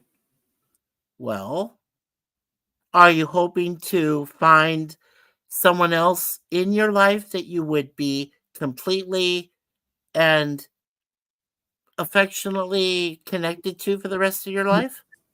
No, not necessarily. Sorry. Will makes a good point. It doesn't matter whether you're married. Yeah, the church thing about getting married doesn't matter. It just, yeah, if you want to be with someone, then you just can be with that person as long as they want to. Do you know what I mean? Relationships can't live that long because dogs don't. I kind of like there's a pagan Will, tradition of hand fasting where you get married for a year and a day, and then after that period you decide whether or not you want to refresh your marriage for another year and a day or refresh it for the longer period of like permanence or whatever. Those are normally their like marriages that. are normally arranged, though, and that's why they have that in that society and culture. Right, but you could use it in any situation, I think. Sure, but why do that? It like Wildheart said. I mean, if you want to be with someone, be with that person. If you don't, then don't. It doesn't need to be a full of red tape and half your I'm not stuff talking- disappearing. Yeah, and there's, to me, like there's different, legal marriage, that's a different thing. But when we talk about like people just making oath to each other and being married in like a, I don't know if I'd want to bring God into it necessarily, but I do believe in some kind of like, I think it's okay for people to sort of swear themselves to each other, even if it's just The God thing is a part of the problem, though, because there's this extra element of judgment when you start to realize that your marriage is like sliding sideways, and you're like, wait, I made this oath to her, but also I made this oath to the God, and the God says, unless she commits adultery, I'm stuck in this. Like, and that's just this extra thing where there is no record of any God saying that you must. Or except for in the Hebrews. Do you understand? But Will, do you understand the kind of wording you're using when you're saying that marriage is mundane? Mundane. I mean, what is the purpose of saying that? That's not true. Okay, I'll explain it again because maybe you misunderstood. What I said was, whenever you offer that commitment to a woman, okay, you have activated her hypergamy because she has you. You have settled for her. But I don't feel like I wasn't quite done, Mikey. Burden or something. No, What I just said, wanted to say I don't what feel I that way. said, I know you don't feel that way. That's why we're having the discussion, Mikey. But Okay, what I go said ahead. was, whenever there's the risk of someone leaving is gone, then it's almost like mundane is not the word I would use. Okay, but it becomes routine and there's no risk. And if you've noticed, if you observe women, there must be some element of drama. There must. For men, we can be fine doing the same routine all the time. We prefer it in most cases, but women will create excitement. They will create an argument just to find out if you still care. They will test you to find out if you're weak. And if you don't have the option to walk away, then you don't have the power in the relationship. In every relationship, the person who can walk away has all the power. But what if I choose not to walk away? Then does Then that you make give me up less your of a power. person? Yeah, no, No, I didn't you give up your any power. Yes, No, I you didn't have. give up- Isn't it just You just still gave under up the reserve? choice. I mean, if you choose not to walk away, isn't it just on reserve? Because the choice is still It there. is. It is. You know. Exactly. If you choose not to walk away, then you haven't given up that choice permanently unless you've made some sort of legal commitment. But if you just say, hey, I want to be here and they want to be here, then everything's gravy. But as soon as one of the parties wants to leave and can't, then you've created a hostile environment where someone is trapped. And that's Well, miserable. Sure. Well, I'm going to say right away that Suzanne and I are happy in our relationship. We want to be with each other. We are happy to do things together. We're happy to enjoy life together. And even though we don't have human kids, we do have 2 feline daughters that we care very Okay. much for. What and part of that consider our requires children. marriage? Which part of that required marriage, Mikey? Why couldn't you just live together and have some animals? Why did you need to get married in the name of the Lord and the name of the state that you live in? We got married because we both knew that we deserved one another. We realized that we both came from, previous relationships that we knew were detrimental, not only, as it says here, to intimacy, but it was detrimental to mental health. Still not We seeing where needed one marriage is another. required. What I'm saying is that we consider our marriage more than just marriage. It's a mutual friendship that will last for as long as we're allowed to live on the planet Earth. So you had to ask permission from the government to do that? Nope, never did. Did you have to get God's approval and be married and make a commitment for a lifelong relationship in order to experience that? I already knew that God had approved Suzanne for me. It was already predetermined. I already knew. She Okay, knew that I he was sent meant you a for note. her. What did he write? Send you an email? How the hell did you He hear didn't that? send he didn't send an email, Will. So how did you know? That I'm trying to answer that to you. Do you believe that some things can be predetermined, that you know that it's right, that No. you know that you belong together, and there's no rhyme or reason. Until you said no, Just no. until you said the word no, as in KNOW, knowledge. No, I do not have the knowledge that this person is going to be right for me and I, them, and the relationship is meant to last. No, I might believe it, but I don't know it. We had the knowledge, both of us, and we knew it was right, and it's still What right. happened to the other 2 marriages, Mikey? Did you have an inkling then that those were going sideways before you made a lifelong commitment in the name of the God that you believe in? I knew they were going sideways because they allowed it to go sideways. I worked my tail off to try to make them succeed. It was the other partner who decided they wanted to end it. You just on their told me terms. that you had to work at it to make it work, and it sounds like you I worked at it and it That's didn't what work. I just explained to you. But You're it didn't not work. listening to me. No, I am, Well, but that's you what worked it at it and it failed. And it's not your fault. It's just that when 2 people are going different directions, they can't walk together. That's right. But we go in the same direction, Suzanne and I. So that's You and all I care Suzanne do. about. Right. Now, let me go back to the walking analogy. If you and Suzanne are already walking in the same direction and you happen to continue to walk together, that's fantastic and really is all that's required. Everything else that you've added to the relationship and marriage and religion and all that, that's frosting on the relationship cake. If that And makes that's you where feel we're better. at. So, okay, Okay. that's But all. it's That illusory. was my answer to you. That was my Sure. answer to you. It's just man-made and it's illusory, and that's all I'm saying. It's artificial. The real relationship is the fact you're both walking in the same direction together. We are, and that's the real reality. Yes. Yeah, all that Will is saying is that marriage and everything is man-made, and you can just be with someone because you want to be with them, and they want to be with you, and that's equally as good as being married. I get what Very. Thank you, dude. Yeah. I'm glad you got me. Yeah. Well, I hope I Yeah, got you. people change so much over the course of time. I mean, maybe if one did decide to get married, then in whatever sense, I mean, I think it'd definitely be better to wait until much later in life. You've had a lot more relationship experience, at which point, like probably your biological clock has expired, if that's a concern for you, right? But it's like Will said, I still don't think that the government needs to have a hand in that. I think that's an issue, and so, I mean, that's my kind of primary concern, is that in the event of divorce, like it seems like one party or the other is going to end up at a loss, right? Like that's going to be a detriment to you moving forward. It's like you invest in that partnership, it dissolves, and then you're stuck with, in some cases, like alimony. It can go all kinds of ways, but. Well, Kevin, you and I have discussed this before in the past, and we know that the government is a fallacy. It should not belong in a set relationship between two people that want to be together and follow the same path together. There should be no third party. There shouldn't be anybody outside of the sphere of the two of you. No, That sorry, means so much Mikey. to one another. Sorry to observe. Yeah, sorry to. You just said I was going to go for piss, but then you said that the government is a fallacy. Right, it is. It's a fallacy. And that is a It should fiction, not even Wildheart. exist. Go piss, and then we'll explain how the government is a fallacy. But don't make a puddle in your chair again. Oh yeah, right. Oh,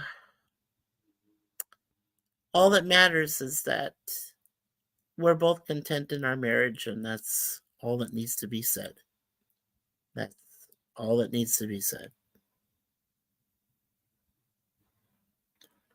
And if I peed in my chair, I would know it by now. Oh yeah, not you. Wildheart pees in his chair. Oh, Wild Heart. Yeah, I was talking about him. And as far as that's all that needs to be said. You mean about marriage?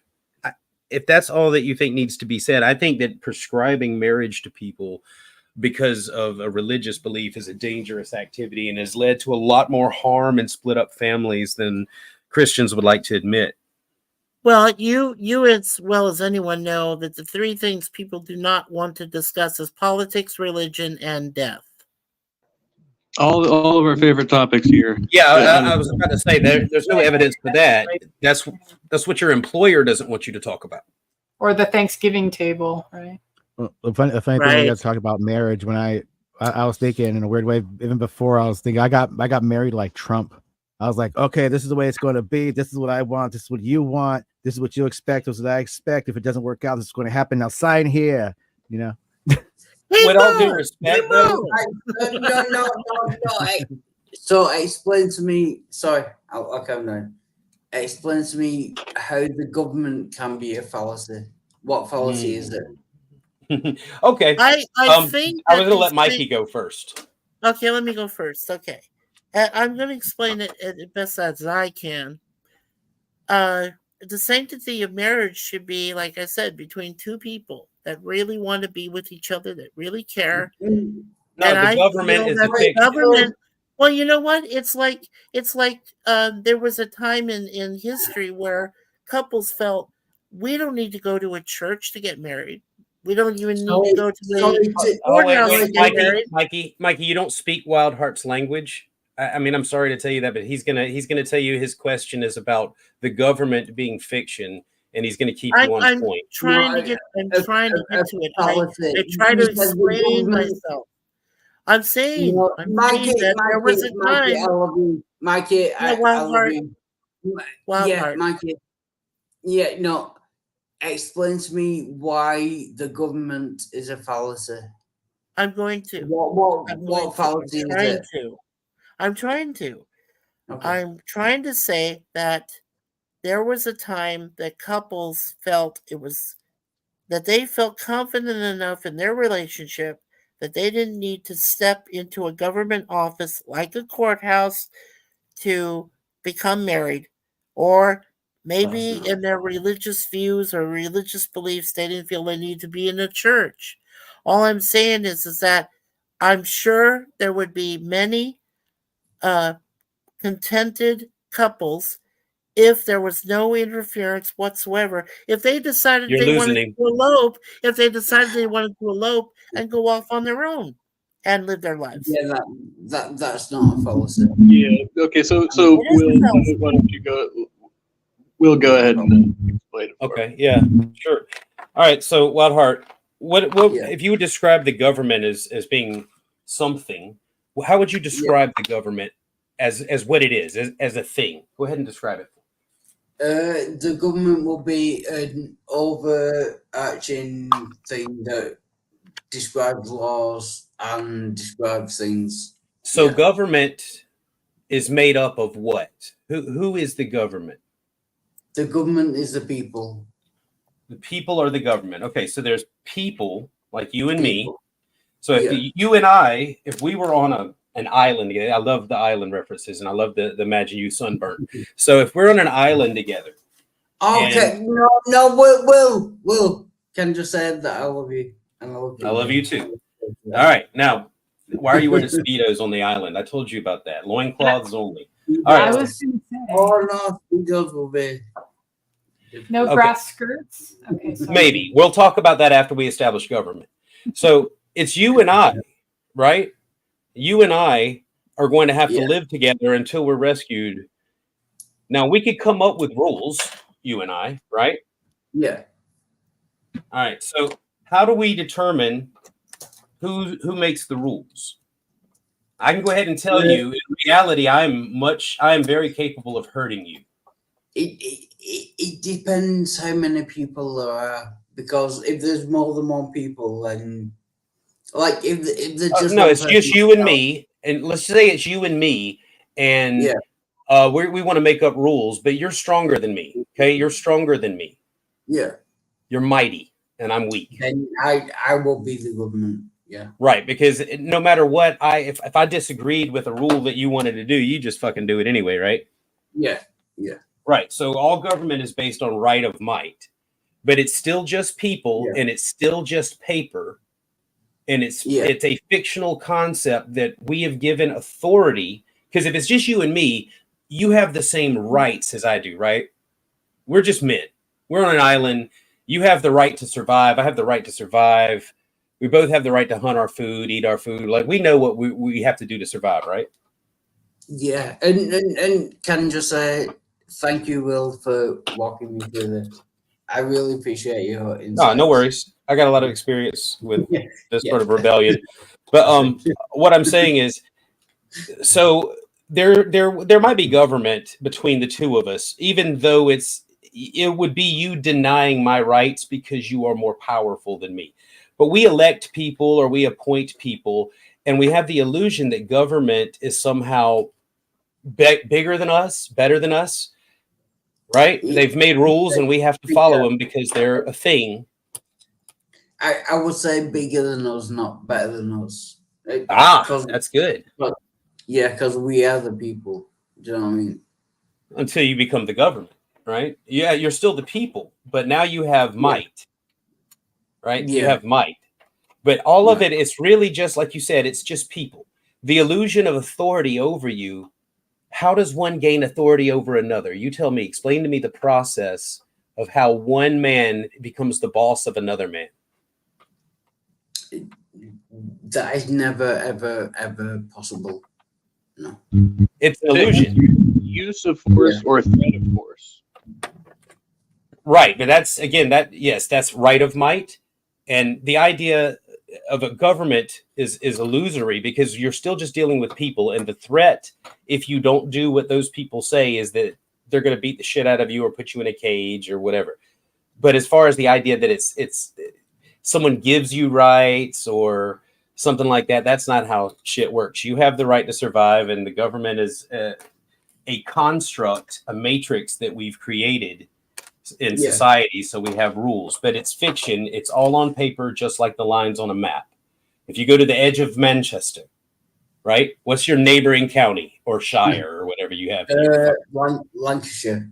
Okay, yeah. so along those lines, if you stand there on those map lines and look down at the ground, you're not going to see any lines. No. Right? It's not chalk lined out or anything, because the idea is in our minds or on pieces of paper. But the reality is that land is the same land on both sides of that line.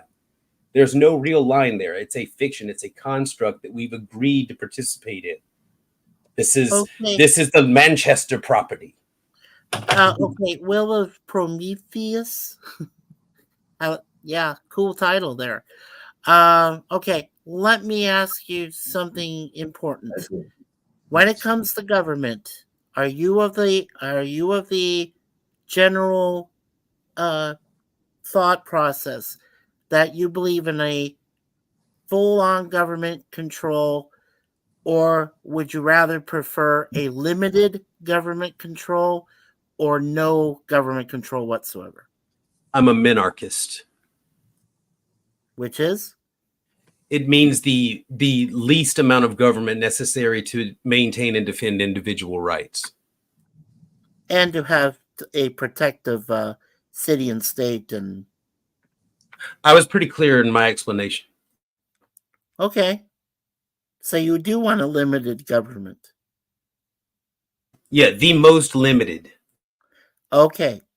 Now, here's the important question. Do you believe, and I mean this, do you strongly believe that in the next, say, let's go a round number, let's say 10 years. The next 10 years, do you think, honestly, that any country, whether it's the United States, whether it's Canada, wherever it is going to be able to establish for themselves a limited form of government which would pertain to your standards? I do not know that. There you go. I'm not sure what the point was, but I mean, I don't know that. The point I'm making is that there are people who will say that they want a limited form of government that still protects your civil rights, that protects your very fiber of being in the country that you live in, and defends you against any or all persons that mean to do you harm. You So added you a want lot a of things limited that I form. didn't say.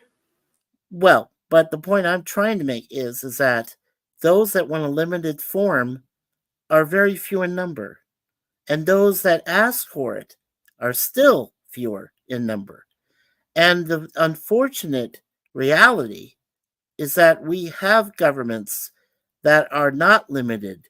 They feel that they are the manipulators and the controllers of us as the common people, the ones that either fortunately or unfortunately put them into office. And the problem is we need to resolve the issue and say the government needs to be limited in its control. It needs to be limited in its guidance. It needs to be limited in its forcing of services to help us. We need more people to be in offices rather than politicians. That's it. That's all there is to it. Yeah, I mean, I understand the issue is with individual politicians and the scope of power we have given government in the U.S. in particular, right? Like, and in my mind, like, in order to accomplish something like what Will's talking about, you would have to kind of strip everything down and rebuild the system from the Constitution, right? Like, I don't see any other way of going about that. Right, you'd have to make radical changes, Kevin, and I know you agree with me with that. But how do we do it? That's the whole question. How? I mean, over the years, so many people have accepted who's in charge that they really haven't thought for a moment. But wait, is there a chance that we, the people, the way it says in the Constitution, can actually make a difference and make government work more for the people rather Yeah. than for paid lobby groups? Yeah, there's a way. Yeah. Well, we haven't found it yet. Sure, but we're just too cowardly to do it. What it involves is not paying your taxes. Everyone, not paying your Exactly. taxes. Revolution. Exactly. Yeah, yeah. Cowardice. Yeah, I mean, I'm Nailed with it you, right on the PJ. head. Hold on, Mikey. I'm with you, PJ. Revolution is definitely in the wind and is definitely a possibility. I'd like to avoid it though. If we could handle it without bloodshed, that's kind of what Yeah, I'm hoping I'm just- for. I'm thinking like major changes to governments usually require something drastic like that. I A know total complete takeover or the people take over and start you over. are absolutely right, man. Yeah. Would you gentlemen say, well, let me just interject for just a moment. Would you gentlemen say that maybe in some small form or other, social media could begin to steer us toward that goal of a more limited government? Yes or no? Social media in general. Could we do that? I don't think that they're going to allow anyone to. I mean, if you talk about the Constitution, you're already on a watch list. If you start telling people to not pay their taxes, yeah, Well, I never said your that. social media. Well, you did say that's exactly what we would have to do. Well, if we were able to reach a point of people being able to provide a better form of government, maybe taxes would be unnecessary. Maybe we wouldn't have to deal with that problem. But until somebody can find a formula to accommodate such info about taxes, we're all, majority of us are all relegated to the fact we have to pay them anyway. So, Well, let me ask you about that. yeah. You report taxes, right? Well, I don't pay them anymore because I'm retired. And Okay, I'm but sure the just taxes bear. that- In general, Yeah. the idea is that you're supposed to report your earnings to the agency known as the Internal Revenue Service. That's the idea, Right. correct? Now, Yes, correct. you mentioned the Constitution earlier. And Yes. one of the things in the Constitution, you can easily use this in your defense if you have to deal with the IRS. So you have the Fifth and the Fourth Amendment.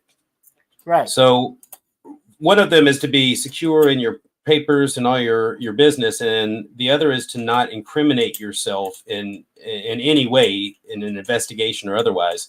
So when the IRS says that you are mandated to report your finances, in which if you do it incorrectly, there are penalties, there is a price, so it can be considered a crime. They're telling you that you must waive your Fifth Amendment right for the 26th. So I think all you must really do is when they demand such a thing, just ask the question: how can you demand that I waive a right? Like as a government agency, how do you come about telling me that I have to waive my Fifth Amendment right? And they'll hem and haw. In the end, they'll have to give in because they can't take it. Right. Right, Will. So then that's what you're saying is that's what you would do. That's what I do as often as is necessary. Yeah. Uh-huh. I have the paperwork. But you're still but my statement is then you're still content to pay taxes. However, you will find a way somehow that's legal. When they want money from me, I Right. ask them first off to show me what they do with my money, specifically, like a line by line, itemized explanation of where my money's going, and then I ask them what service they're providing that they feel they need to get paid by me. Right. Okay. See, now here's the situation for us.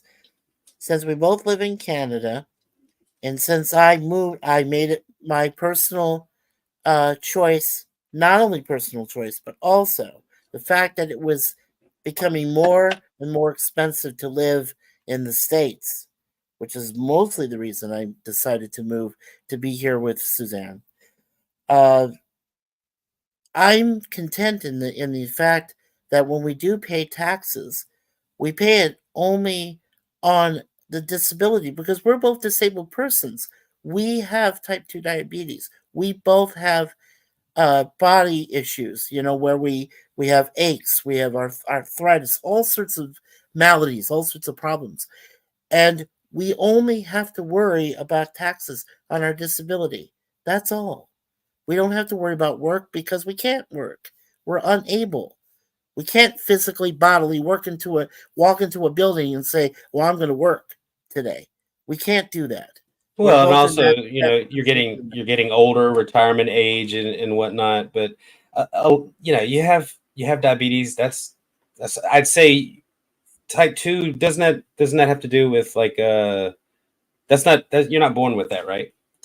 That No, you're not develops. born with that. That has a lot to do It's with dietary. with the type of diet that you deal with. See, when I lived in the United States, we all realized that a lot of foods are processed, and I had to live with those foods that I ingested, and over time, that creates a lot of problems, obviously. And when I moved here to Canada, the food here is definitely natural. There's no preservatives. It's more natural created than chemicals added to food. They don't have that, not here. And that's, so when I first moved here, I realized I was having problems, and I knew So something was going on. sorry, And when I got examined, they said I had diabetes. They said it. Mikey, can I really interrupt? What is your point? Well, the I point can I'm lost making, I'm just saying, the point I'm making, Wildheart, is that everybody's situation is different. With our situation, we do need to pay taxes, but we pay a limited amount because of our disability, and in most cases, because we don't really pay taxes because we don't earn enough money to pay them. No, if I can stop you there, we all pay taxes because of our disabilities.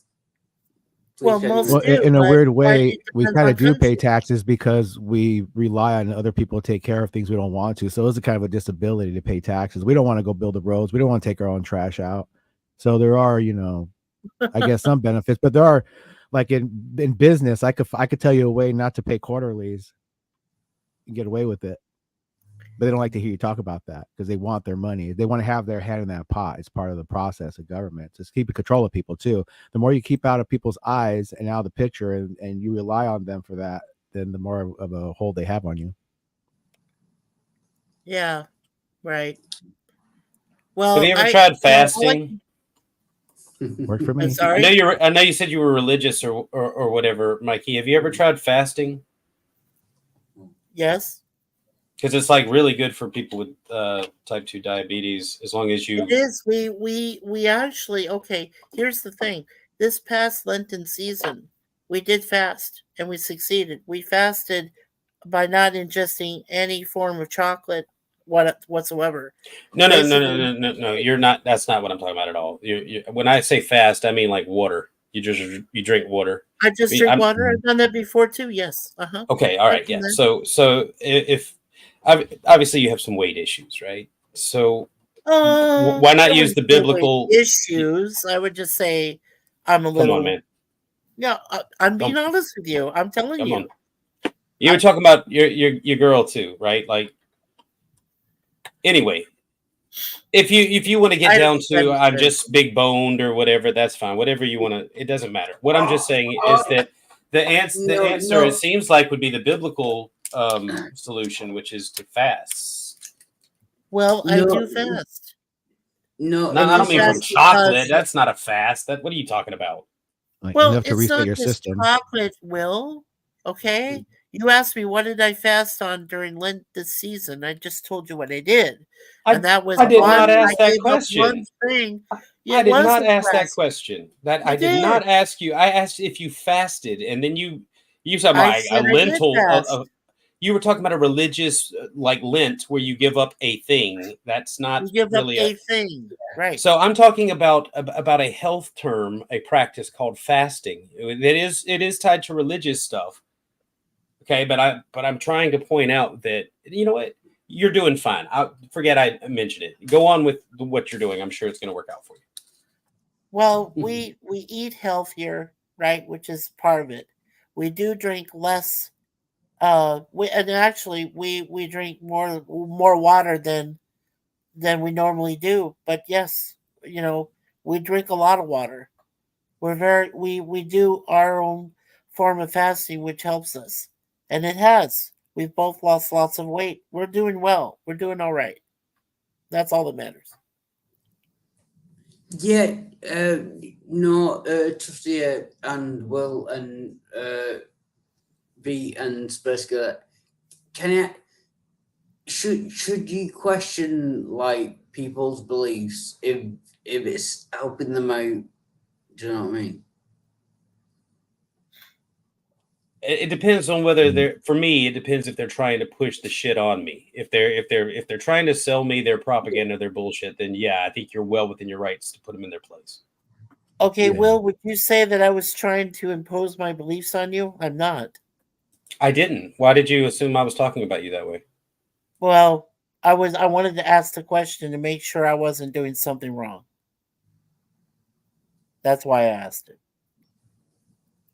Because I don't believe in imposing beliefs on anyone. Anybody. That's why we're here to have a discussion, but I think everybody's fine. I did want to, we went off a bit on some side topic there, though. I did want to pull it back and ask Will. So, do you think that there's do you think such thing as like true romantic love exists, or do you think that's just kind of a fiction? Oh no, it definitely exists. Absolutely exists, but there are rules. You to maintain it. There's rules. Yeah. Hello. No, before midnight interrupts. Yeah, no, love definitely exists. Yeah, I know that. And hello, Midnight Sparkle. Hello, midnight. Hello, can I interrupt now, Wild Heart? Yes. God damn it. Anyways, You interrupted just to cough in our faces. no, that was an accident. God damn it. Hello, how you guys doing? We're doing wonderful. I was fine until you gave me COVID. I'm sorry, you can't get COVID from through the internet. That Well, would I don't be believe very- anyone knows that for sure. What was Tell that? it to China. Yeah, the Chinese have already upgraded it. It definitely goes to the internet now. Yeah, guys, Not just his be phone. careful. No, I was gonna let you guys know. Just be careful on the OVK. I've had some community members of our chats have accidentally said it, and YouTube in their unworthy wisdom have blocked some people's channels. So I just want to throw the warning out there. I'm just throwing it out there. That's all I'm doing. Go ahead. I meant, Bow I to meant to them say if you allegedly. Allegedly, yeah.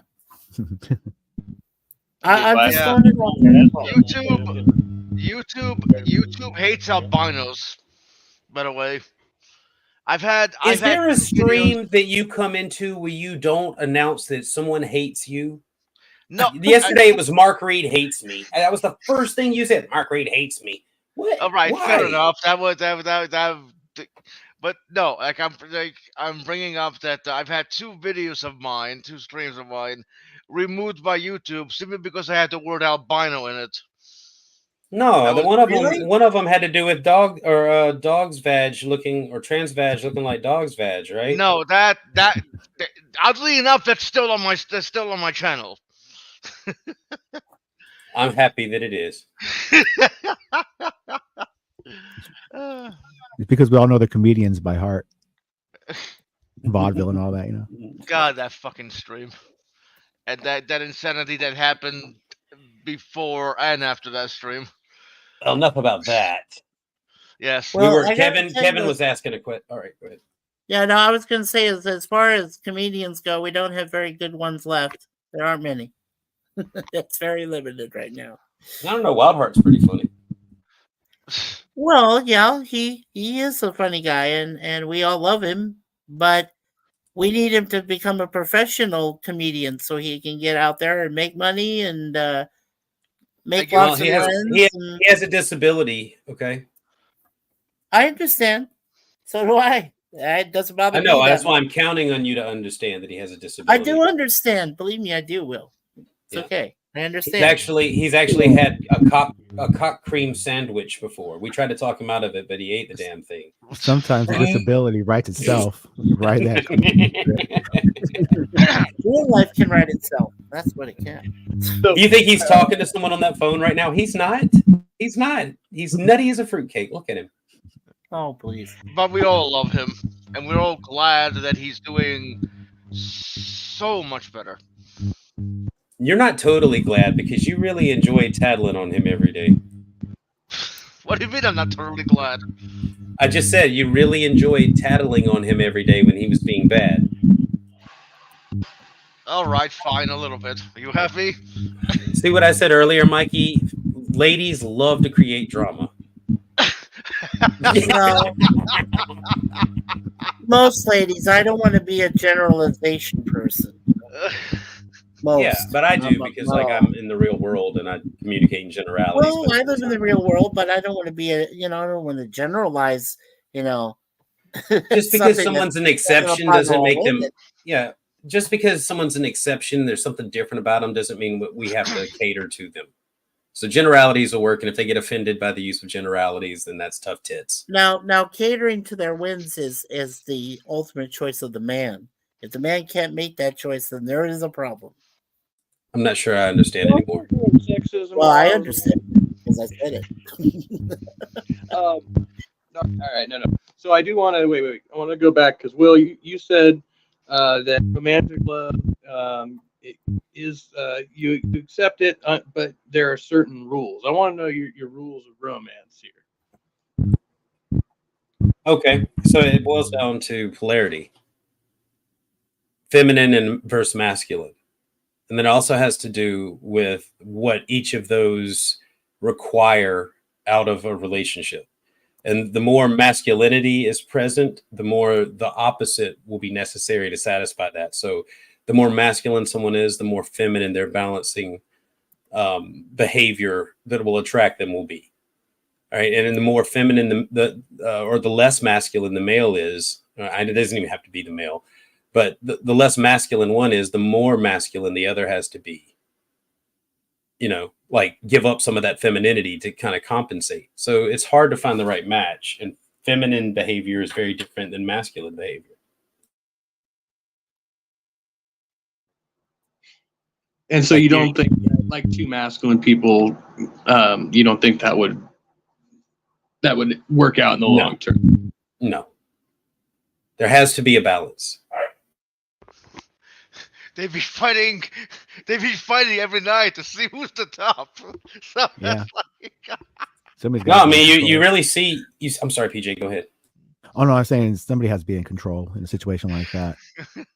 If you look at statistics for domestic violence cases, you'll find that a lot of female and female relationships, female, like that's a huge problem because there's no real unless one is very feminine and the other masculine. But if they're both unsure where they fall in that line, there's going to be domestic violence of some sort. There's going to be chaos. It just seems to always happen. And that's what the statistics kind of bear out. And a lot of times it's when you don't have as much with gay men, especially when they are more effeminate. They snip at each other, but they don't get violent with each other. yeah. Yeah. So you think Let submissive to another party in a sense? Let me give you a different. Let me take you in a slightly different direction with that. Something that you can relate to. All right. So guys, typically, when we like a girl and we're interested, we text. Like we want to talk to them on the phone. We want to hang out with them. We want to communicate. And that pressure tends to push women away, right? Because our natural, let's get this solved. Let's get this. I like this one. This one's mine. That's not what the feminine seems to want. The feminine seems to want to be chased a little bit. They want to chase some, but they don't want to be harassed, right? They want you to be interested, but they don't want you to smother them, because there's no challenge in that. That's no fun. You've already given up the game. You've said, I want you, and there's nothing you have to do. And then it's just boring. Yeah, it's like And Popeye they- and and- Little Rascals. You know, they fight over olive oil. They fight over garlic. You see it there. It's all Hey, there. Will, hey, Will, let me ask you, please. Let me ask a question for yourself.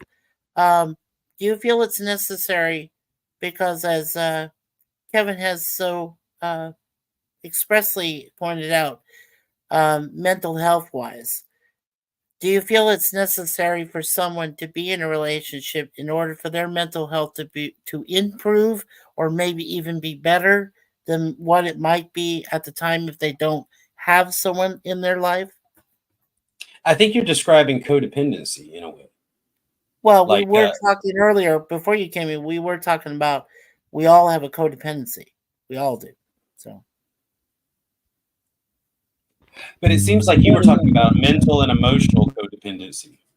well, there is different kinds, of course. That's why I say, but It's not when it healthy. comes- right? Okay. That's all I wanted to hear you say. When it's not healthy.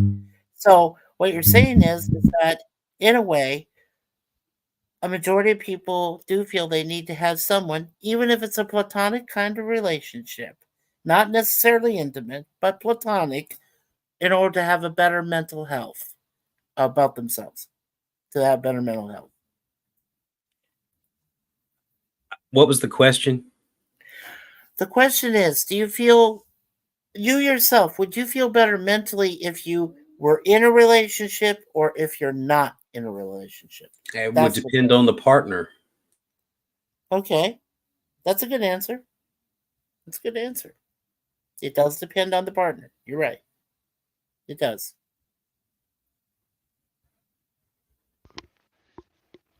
I mean, I have What to do you say it mean again. more? That's Relationships like, don't live that long because dogs don't. well, I don't like to Right. use dogs as an analogy because it's really, because you're generalizing with just dogs. Cats are the same way. Dogs, cats, they don't both live that long. So well, yeah, but God damn it, PJ. Uh, dogs will lay down and die with you. Cats will eat your face. Basically, yes. I'd rather Oh, have my but- face eaten off by my cats. If I'm I- laying there and I pass out in my bed, and I agree that most people also feel it's better to die in your sleep, because then you don't suffer, you just die. But if that happens to me, oh yes, oh heck yes, I want both my girls come up and chew my face off, the whole thing. No, I'm thinking about like If mobsters that's now. their Mobsters deal, have cats if around. It's that's less their evident. deal, I'm just saying, if that's their deal, then let them do it. Yes, absolutely. Yeah, but Not even that, hesitate. but that makes no difference to whether something is true or not. Whether cats eat your face off or dogs, that makes no difference whatsoever to what is actually true. You know what means more to me is I told my wife Suzanne, I said, look, if when the day comes that if it's God's will to have both of us die at the same time in an accident, or die in bed together, or wherever we are, I want it to Oh, be Mike. together. I want both Oh, of us to love at the same time. Mikey. So you're a theist. Oh, sorry to do this, but you're a theist. What? Yes, he is our resident theist tonight. Wildheart's hungry and he's ready to eat. Yeah, he's Yeah, Wildheart is in I his militant Yeah. atheist stage. Aren't you Respect militant that. agnostic at this point, Wildheart? Or would you go so far as to say that you know that there is not a God? No, I'm not an agnostic. How do you be militantly agnostic? I don't know, but Wildheart tries. Like I'm sort of there too. I kind of get militant against people that make knowledge claims. Shush. I'm trying to pick on Mikey at the moment. Okay, go for it. Well, I'm gonna say, okay, here's what I'm gonna tell you guys this story, and you tell me how Oh, I read. no. I'll just tell you a quick story, and you tell me if I reacted correctly. Okay. Now, like I say, I come from Roman Catholic background.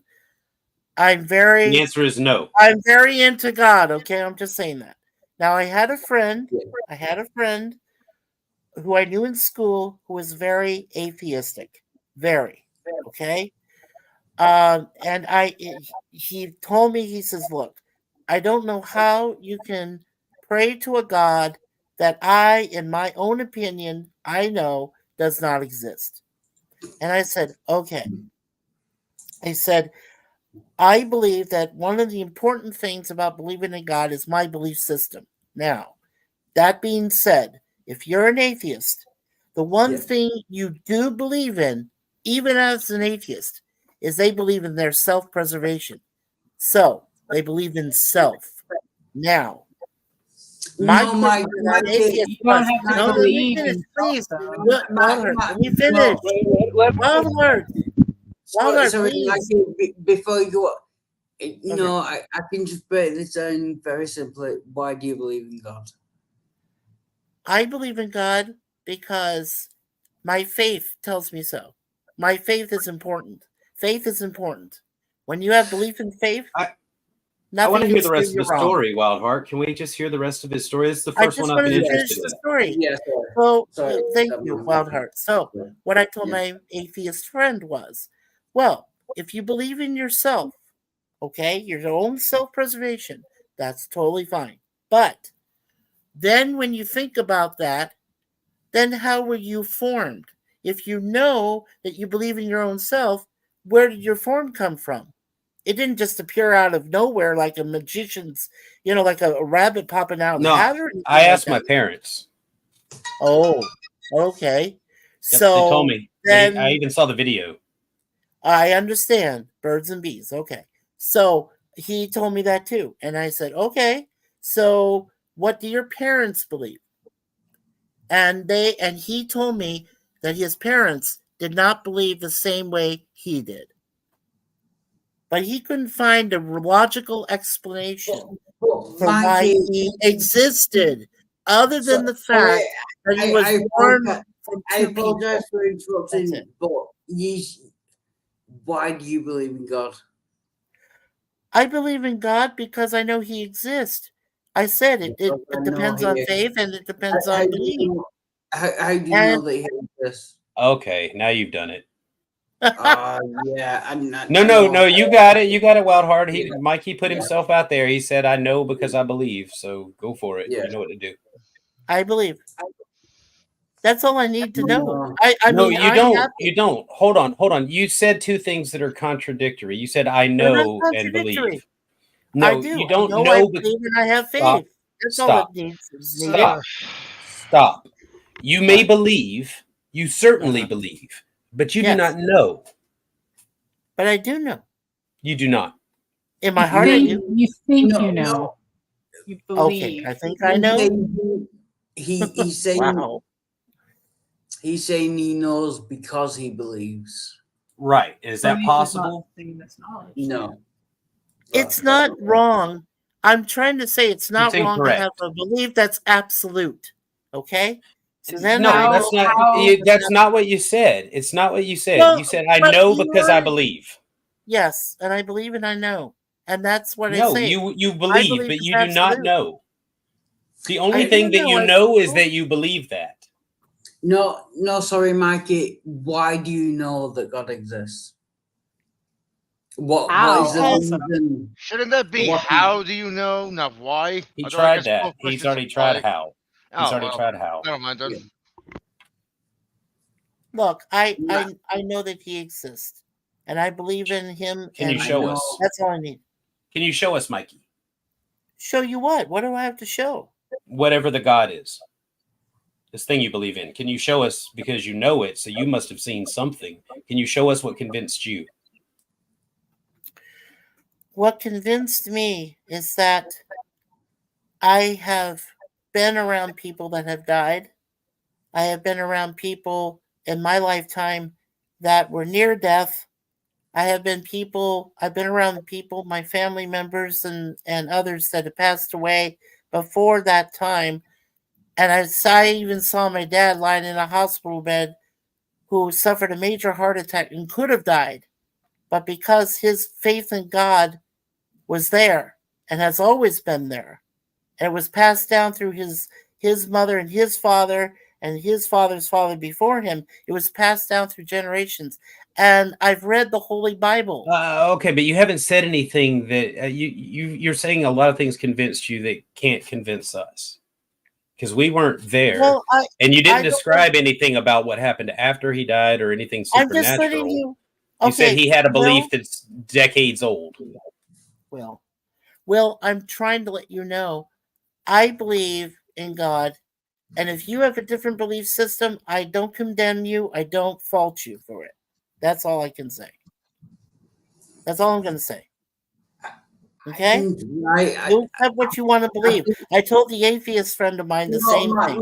If you can believe in yourself, then that's believing. Then you have a belief system. He didn't think that You don't have just the to fact that believe he in didn't believe in yourself. God, that he didn't believe in something. Well, he believed in his own self-preservation. That's fine. Let him believe that I way. honestly think there's an assumption here that the assumption here that atheists don't believe in anything, which a lot of which a lot of religious people tend to make that mistake. Oh, you're an atheist? Well, that means you believe in nothing. Come on, man. No, he just said it's good to believe in yourself. So that's not entirely what he's saying. But Now, I want to know, I and didn't as far say as at all. No, I right, didn't. so Midnight. I didn't say at all that you don't believe in anything. I never said that about my friend. I told you that was the atheist. I never said that to him. I said, yeah, he told me that he didn't believe in God, but he made me believe that he wasn't believing in anything else. All right, and I Mikey. said, but you do believe in yourself, correct? we And heard you that. believe We heard that it. you were born. Don't do the whole correct? story again, please. I wasn't talking about you. I was talking about in general. My bad. See what you did, Sparkle. All right, Mikey, in your faith, okay, what is the benefit in your belief in a God? How does that? Because I get that there's a benefit in the belief based on what you said about your family members and father passing. In our own personal belief of God, it gives us a sense of peace. It gives us a sense of calmness that we might not have if we don't have God to follow. If we didn't have God, we would be lost people. We would. How do you figure? And we wouldn't know what to believe in. And I'm just saying, for our own personal respectful. No, you just made a statement. preferences- You made a claim. What's that? You made a claim that people would be lost without a belief in God. I'm saying for our instant, for the two of us. I didn't say everybody. I just said for what Suzanne and I believe in.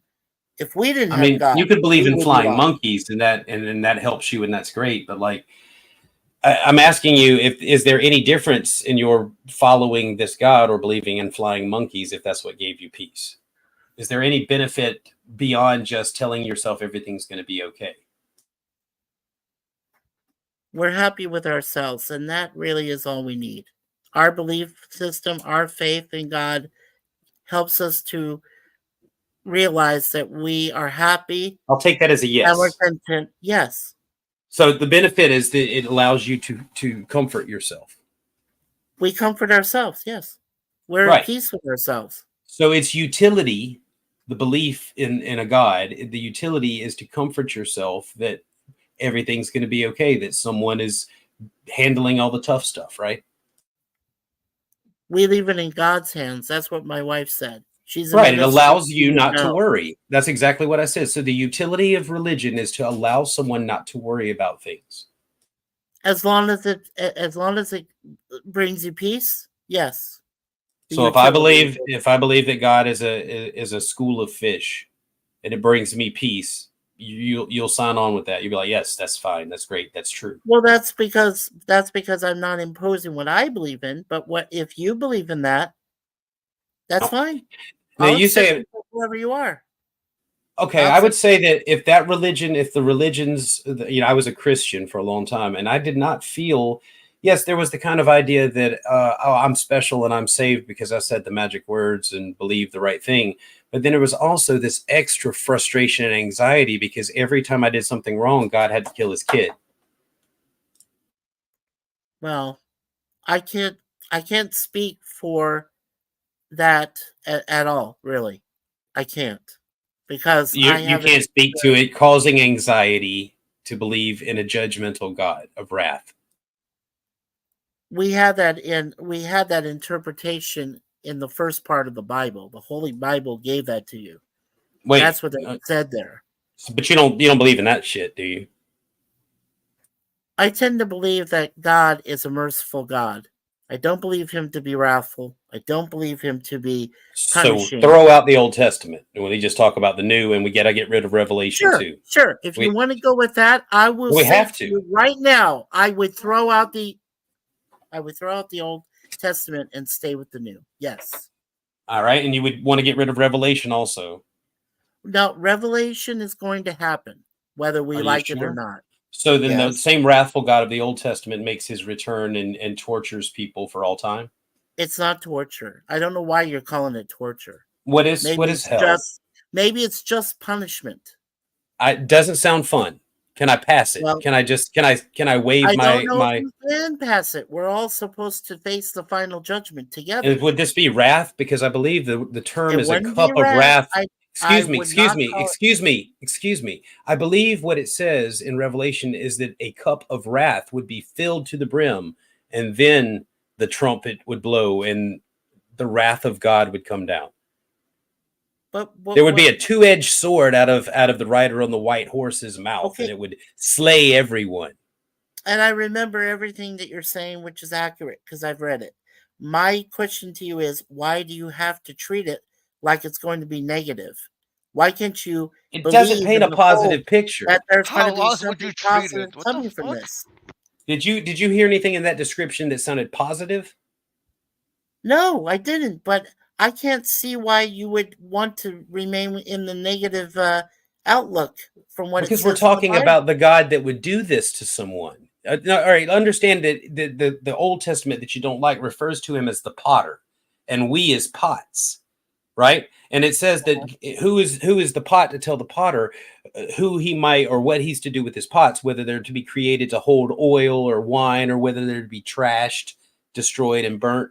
But the idea that the potter can get mad at the pottery for the failure of the potter to make the vessel able to hold wine or oil, and then get mad at the pot, that's nonsense. That's a lack of accountability. And any God that would do that is a toddler.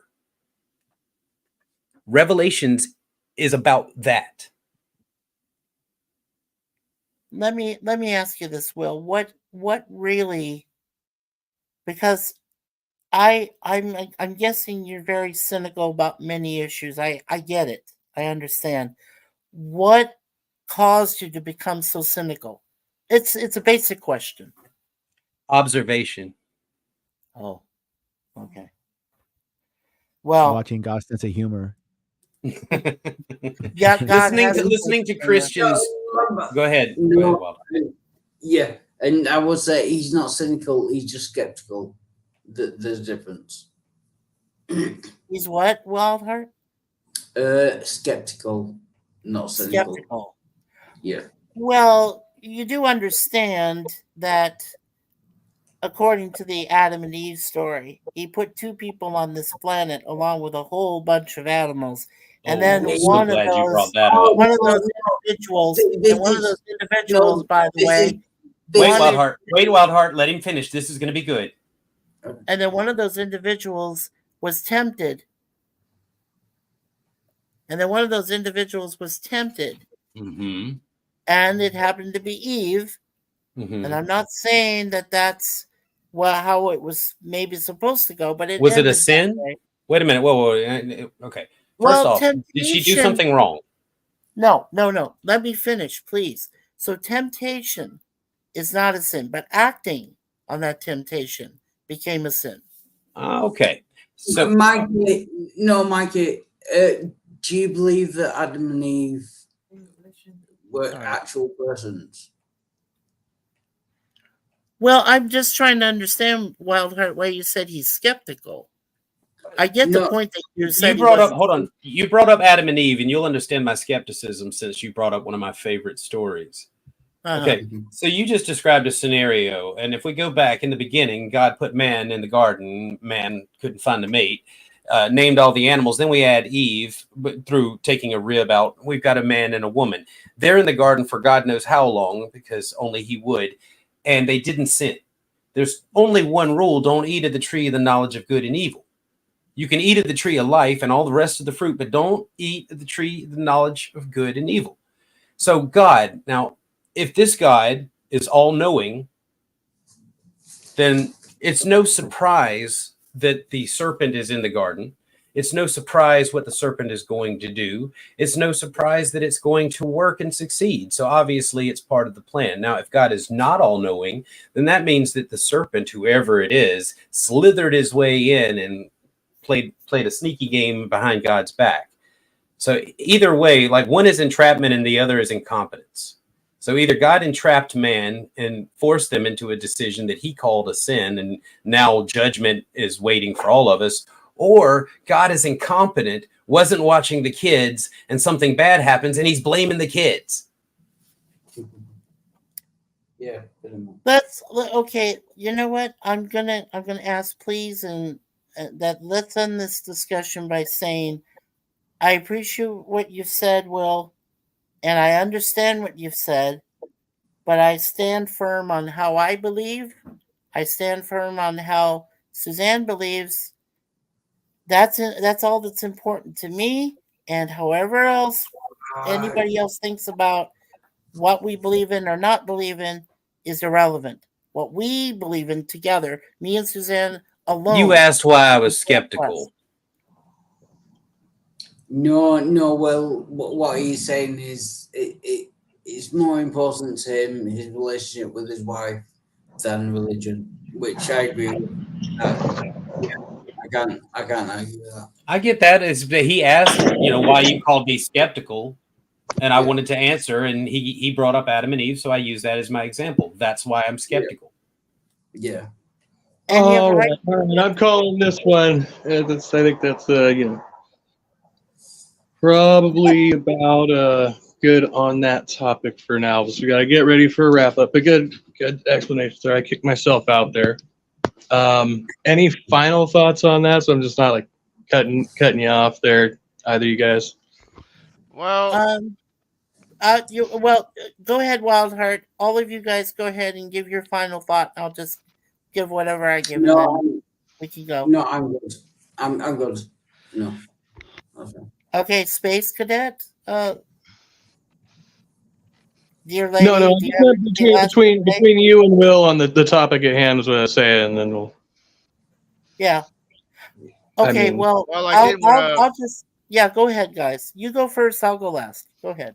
I've been talking too much. I'm trying to shift us back away from religion so we can end the stream gently here. So. Yeah. I just wanted to say, Mikey, I hope you never lose your faith. You and your wife never lose your faith in God and believe until the day you die. Because if it's working for you, then cool. You know what I mean? Like who are we to take away your beliefs, your happiness? Done. And we are truly happy. And Midnight Sparkle, I truly appreciate your candor and your support. Thank you. I appreciate that. That really means a lot. It really does. You're welcome. Is Wildheart streaming? Are you streaming after this, Wildheart? What do you think? Tog's asking. Go on, get in. No, I am going to stream after that. Yeah. No. Yeah. No. Okay, so everyone, going back to sex, intimacy, and mental health, what's the final verdict? And we'll just go around the table, right, Kevin? And then just finish with me, or you can finish with yourself. You are the host. You can finish with yourself, Kevin. Yeah. Yeah, I'll go last. Let's see. Midnight came in last. Why don't you? Well, I don't think you were here for that part of the discussion, were you? Not much of it, anyway. No, but in regards to mental health, I do think that it's important And Will left. Of course, he always leaves. In regards to mental health, it's definitely important to either find a therapist, which is a good therapist, or become your own therapist. I know becoming your own therapist isn't exactly easy. Not a lot of people want to do it because too much work, and they probably think to themselves, "Well, what if I mess up? What if I do this?" Like, mental health is important, and go to a fucking therapist. There, I'm done. All right, I'm trying. V, any final thoughts on this topic or any others? Any announcements anybody wants to make? Just go for it. No, not really. I mean, been interesting, and I think we are all mental. We're all crazy, and we're all trying to figure this thing out. It's Speak just for people just have yourself, different buddy. avenues and ways of doing it. I think we're all nuts for sure. Wild Heart left. If anybody has a link to Wild I Heart, hope I didn't cause Kevin. I hope I didn't cause them to leave. I'm sorry if I was at fault. Well, no, don't worry about it. They're stronger than that. They're going to Wild Heart's place. At least actually, Wild Heart just posted the join link to his Oh, right stream. Oh, I see. Well, I mean, I'm done because I'm tired. Well, I guess, gentlemen, as far as for me and Suzanne, we have a Mikey Seuss 4 channel. We do pop culture streams and webcams about different shows Monday through Thursdays, usually at the same time, 4 p.m. Eastern, 3 o'clock Central. On Mondays, it's my own webcam stream I call Mikey TV. We just did a segment on the solar eclipse yesterday, which turned out to, pretty well, where we lived here in the Toronto, Scarborough area of Ontario, and then, Canada. And then Tuesdays, we always do a stream about the A-Team television series. So I pity the fool if you miss. I pity the fool. I pity the fool. I love Mr. T. Get away, brother. Enough I don't on like your flying, pain. fool. I pity Yeah. the fool. So yes, Grr. exactly. Big muscles. So I yeah, love- so my friend Sorry, Jay go ahead. Aldridge and I. No, that's okay. My friend Jay Aldridge and I, we do a live stream to review A-Team episodes. We're still on season 1. A-Team has 5 seasons and lots of episodes. So Hey, we're are still you a working. Mr. T fan? What's that? Are you a Mr. T fan?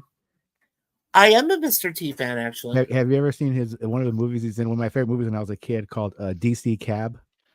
Yes. Oh, right on. Yeah. Okay. But you know what? I loved it. I loved it in Rocky 3 when he beats the right. crap out of Sly Stallone. Come on. Clubber Well, Lang, right? I mean, Clubber Lang. Victor, Yeah. how There can you you go.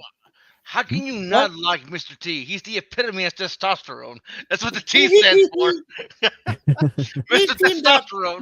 You want to hear He was a something good funny? cat. Back in the day, Yeah. in the 80s, he had a lot of commercials and a lot of television did. adverts to Wait. help kids and people Yeah. with Well, you want to hear issues like something that. funny? Good guy. You want to hear something funny? Mr. T, if you remember, there was a few episodes where he had the Hulkster in there, Hulk Hogan. Well, after the series retired, after they stopped, the series, Mr. T moved on, and he fought in wrestling matches alongside Hulk Hogan, his buddy. Uh-huh. The two of them fought together as a team, as a tag team. Then eventually, Mr. T got tired of that, and he became a minister. Yeah. So go figure on that one. Yep. I mean, yeah, right. He had violence all in his life, but then he realized that he had to become a minister. What a fucking twist. Well, there's What like Right? constant interviews with him when he was talking about his younger days. He was always trying to help the kids and help people out.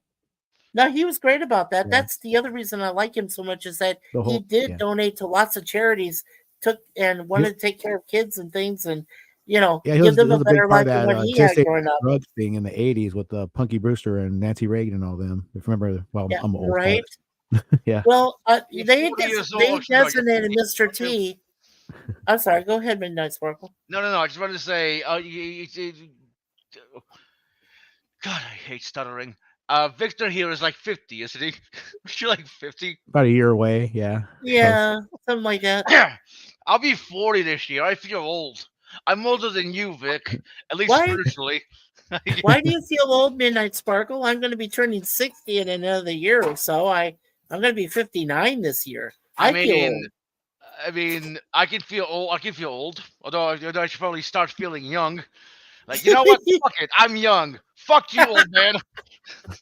You're a child. All right. On that note, we'll hit the wrap. Just my final thoughts. I remain the eternal optimist.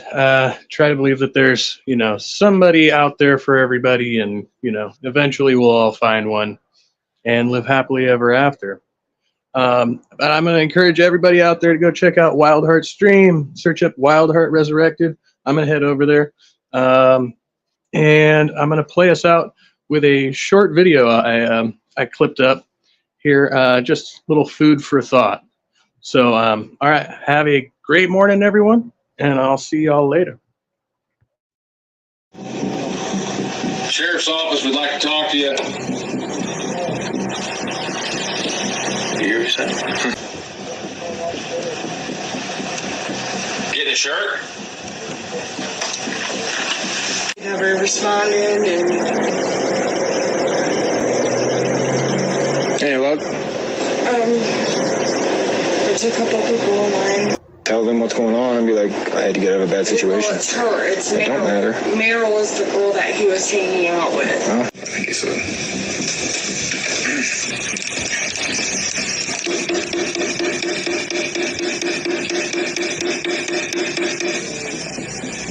Come on, Jeff, come talk to us.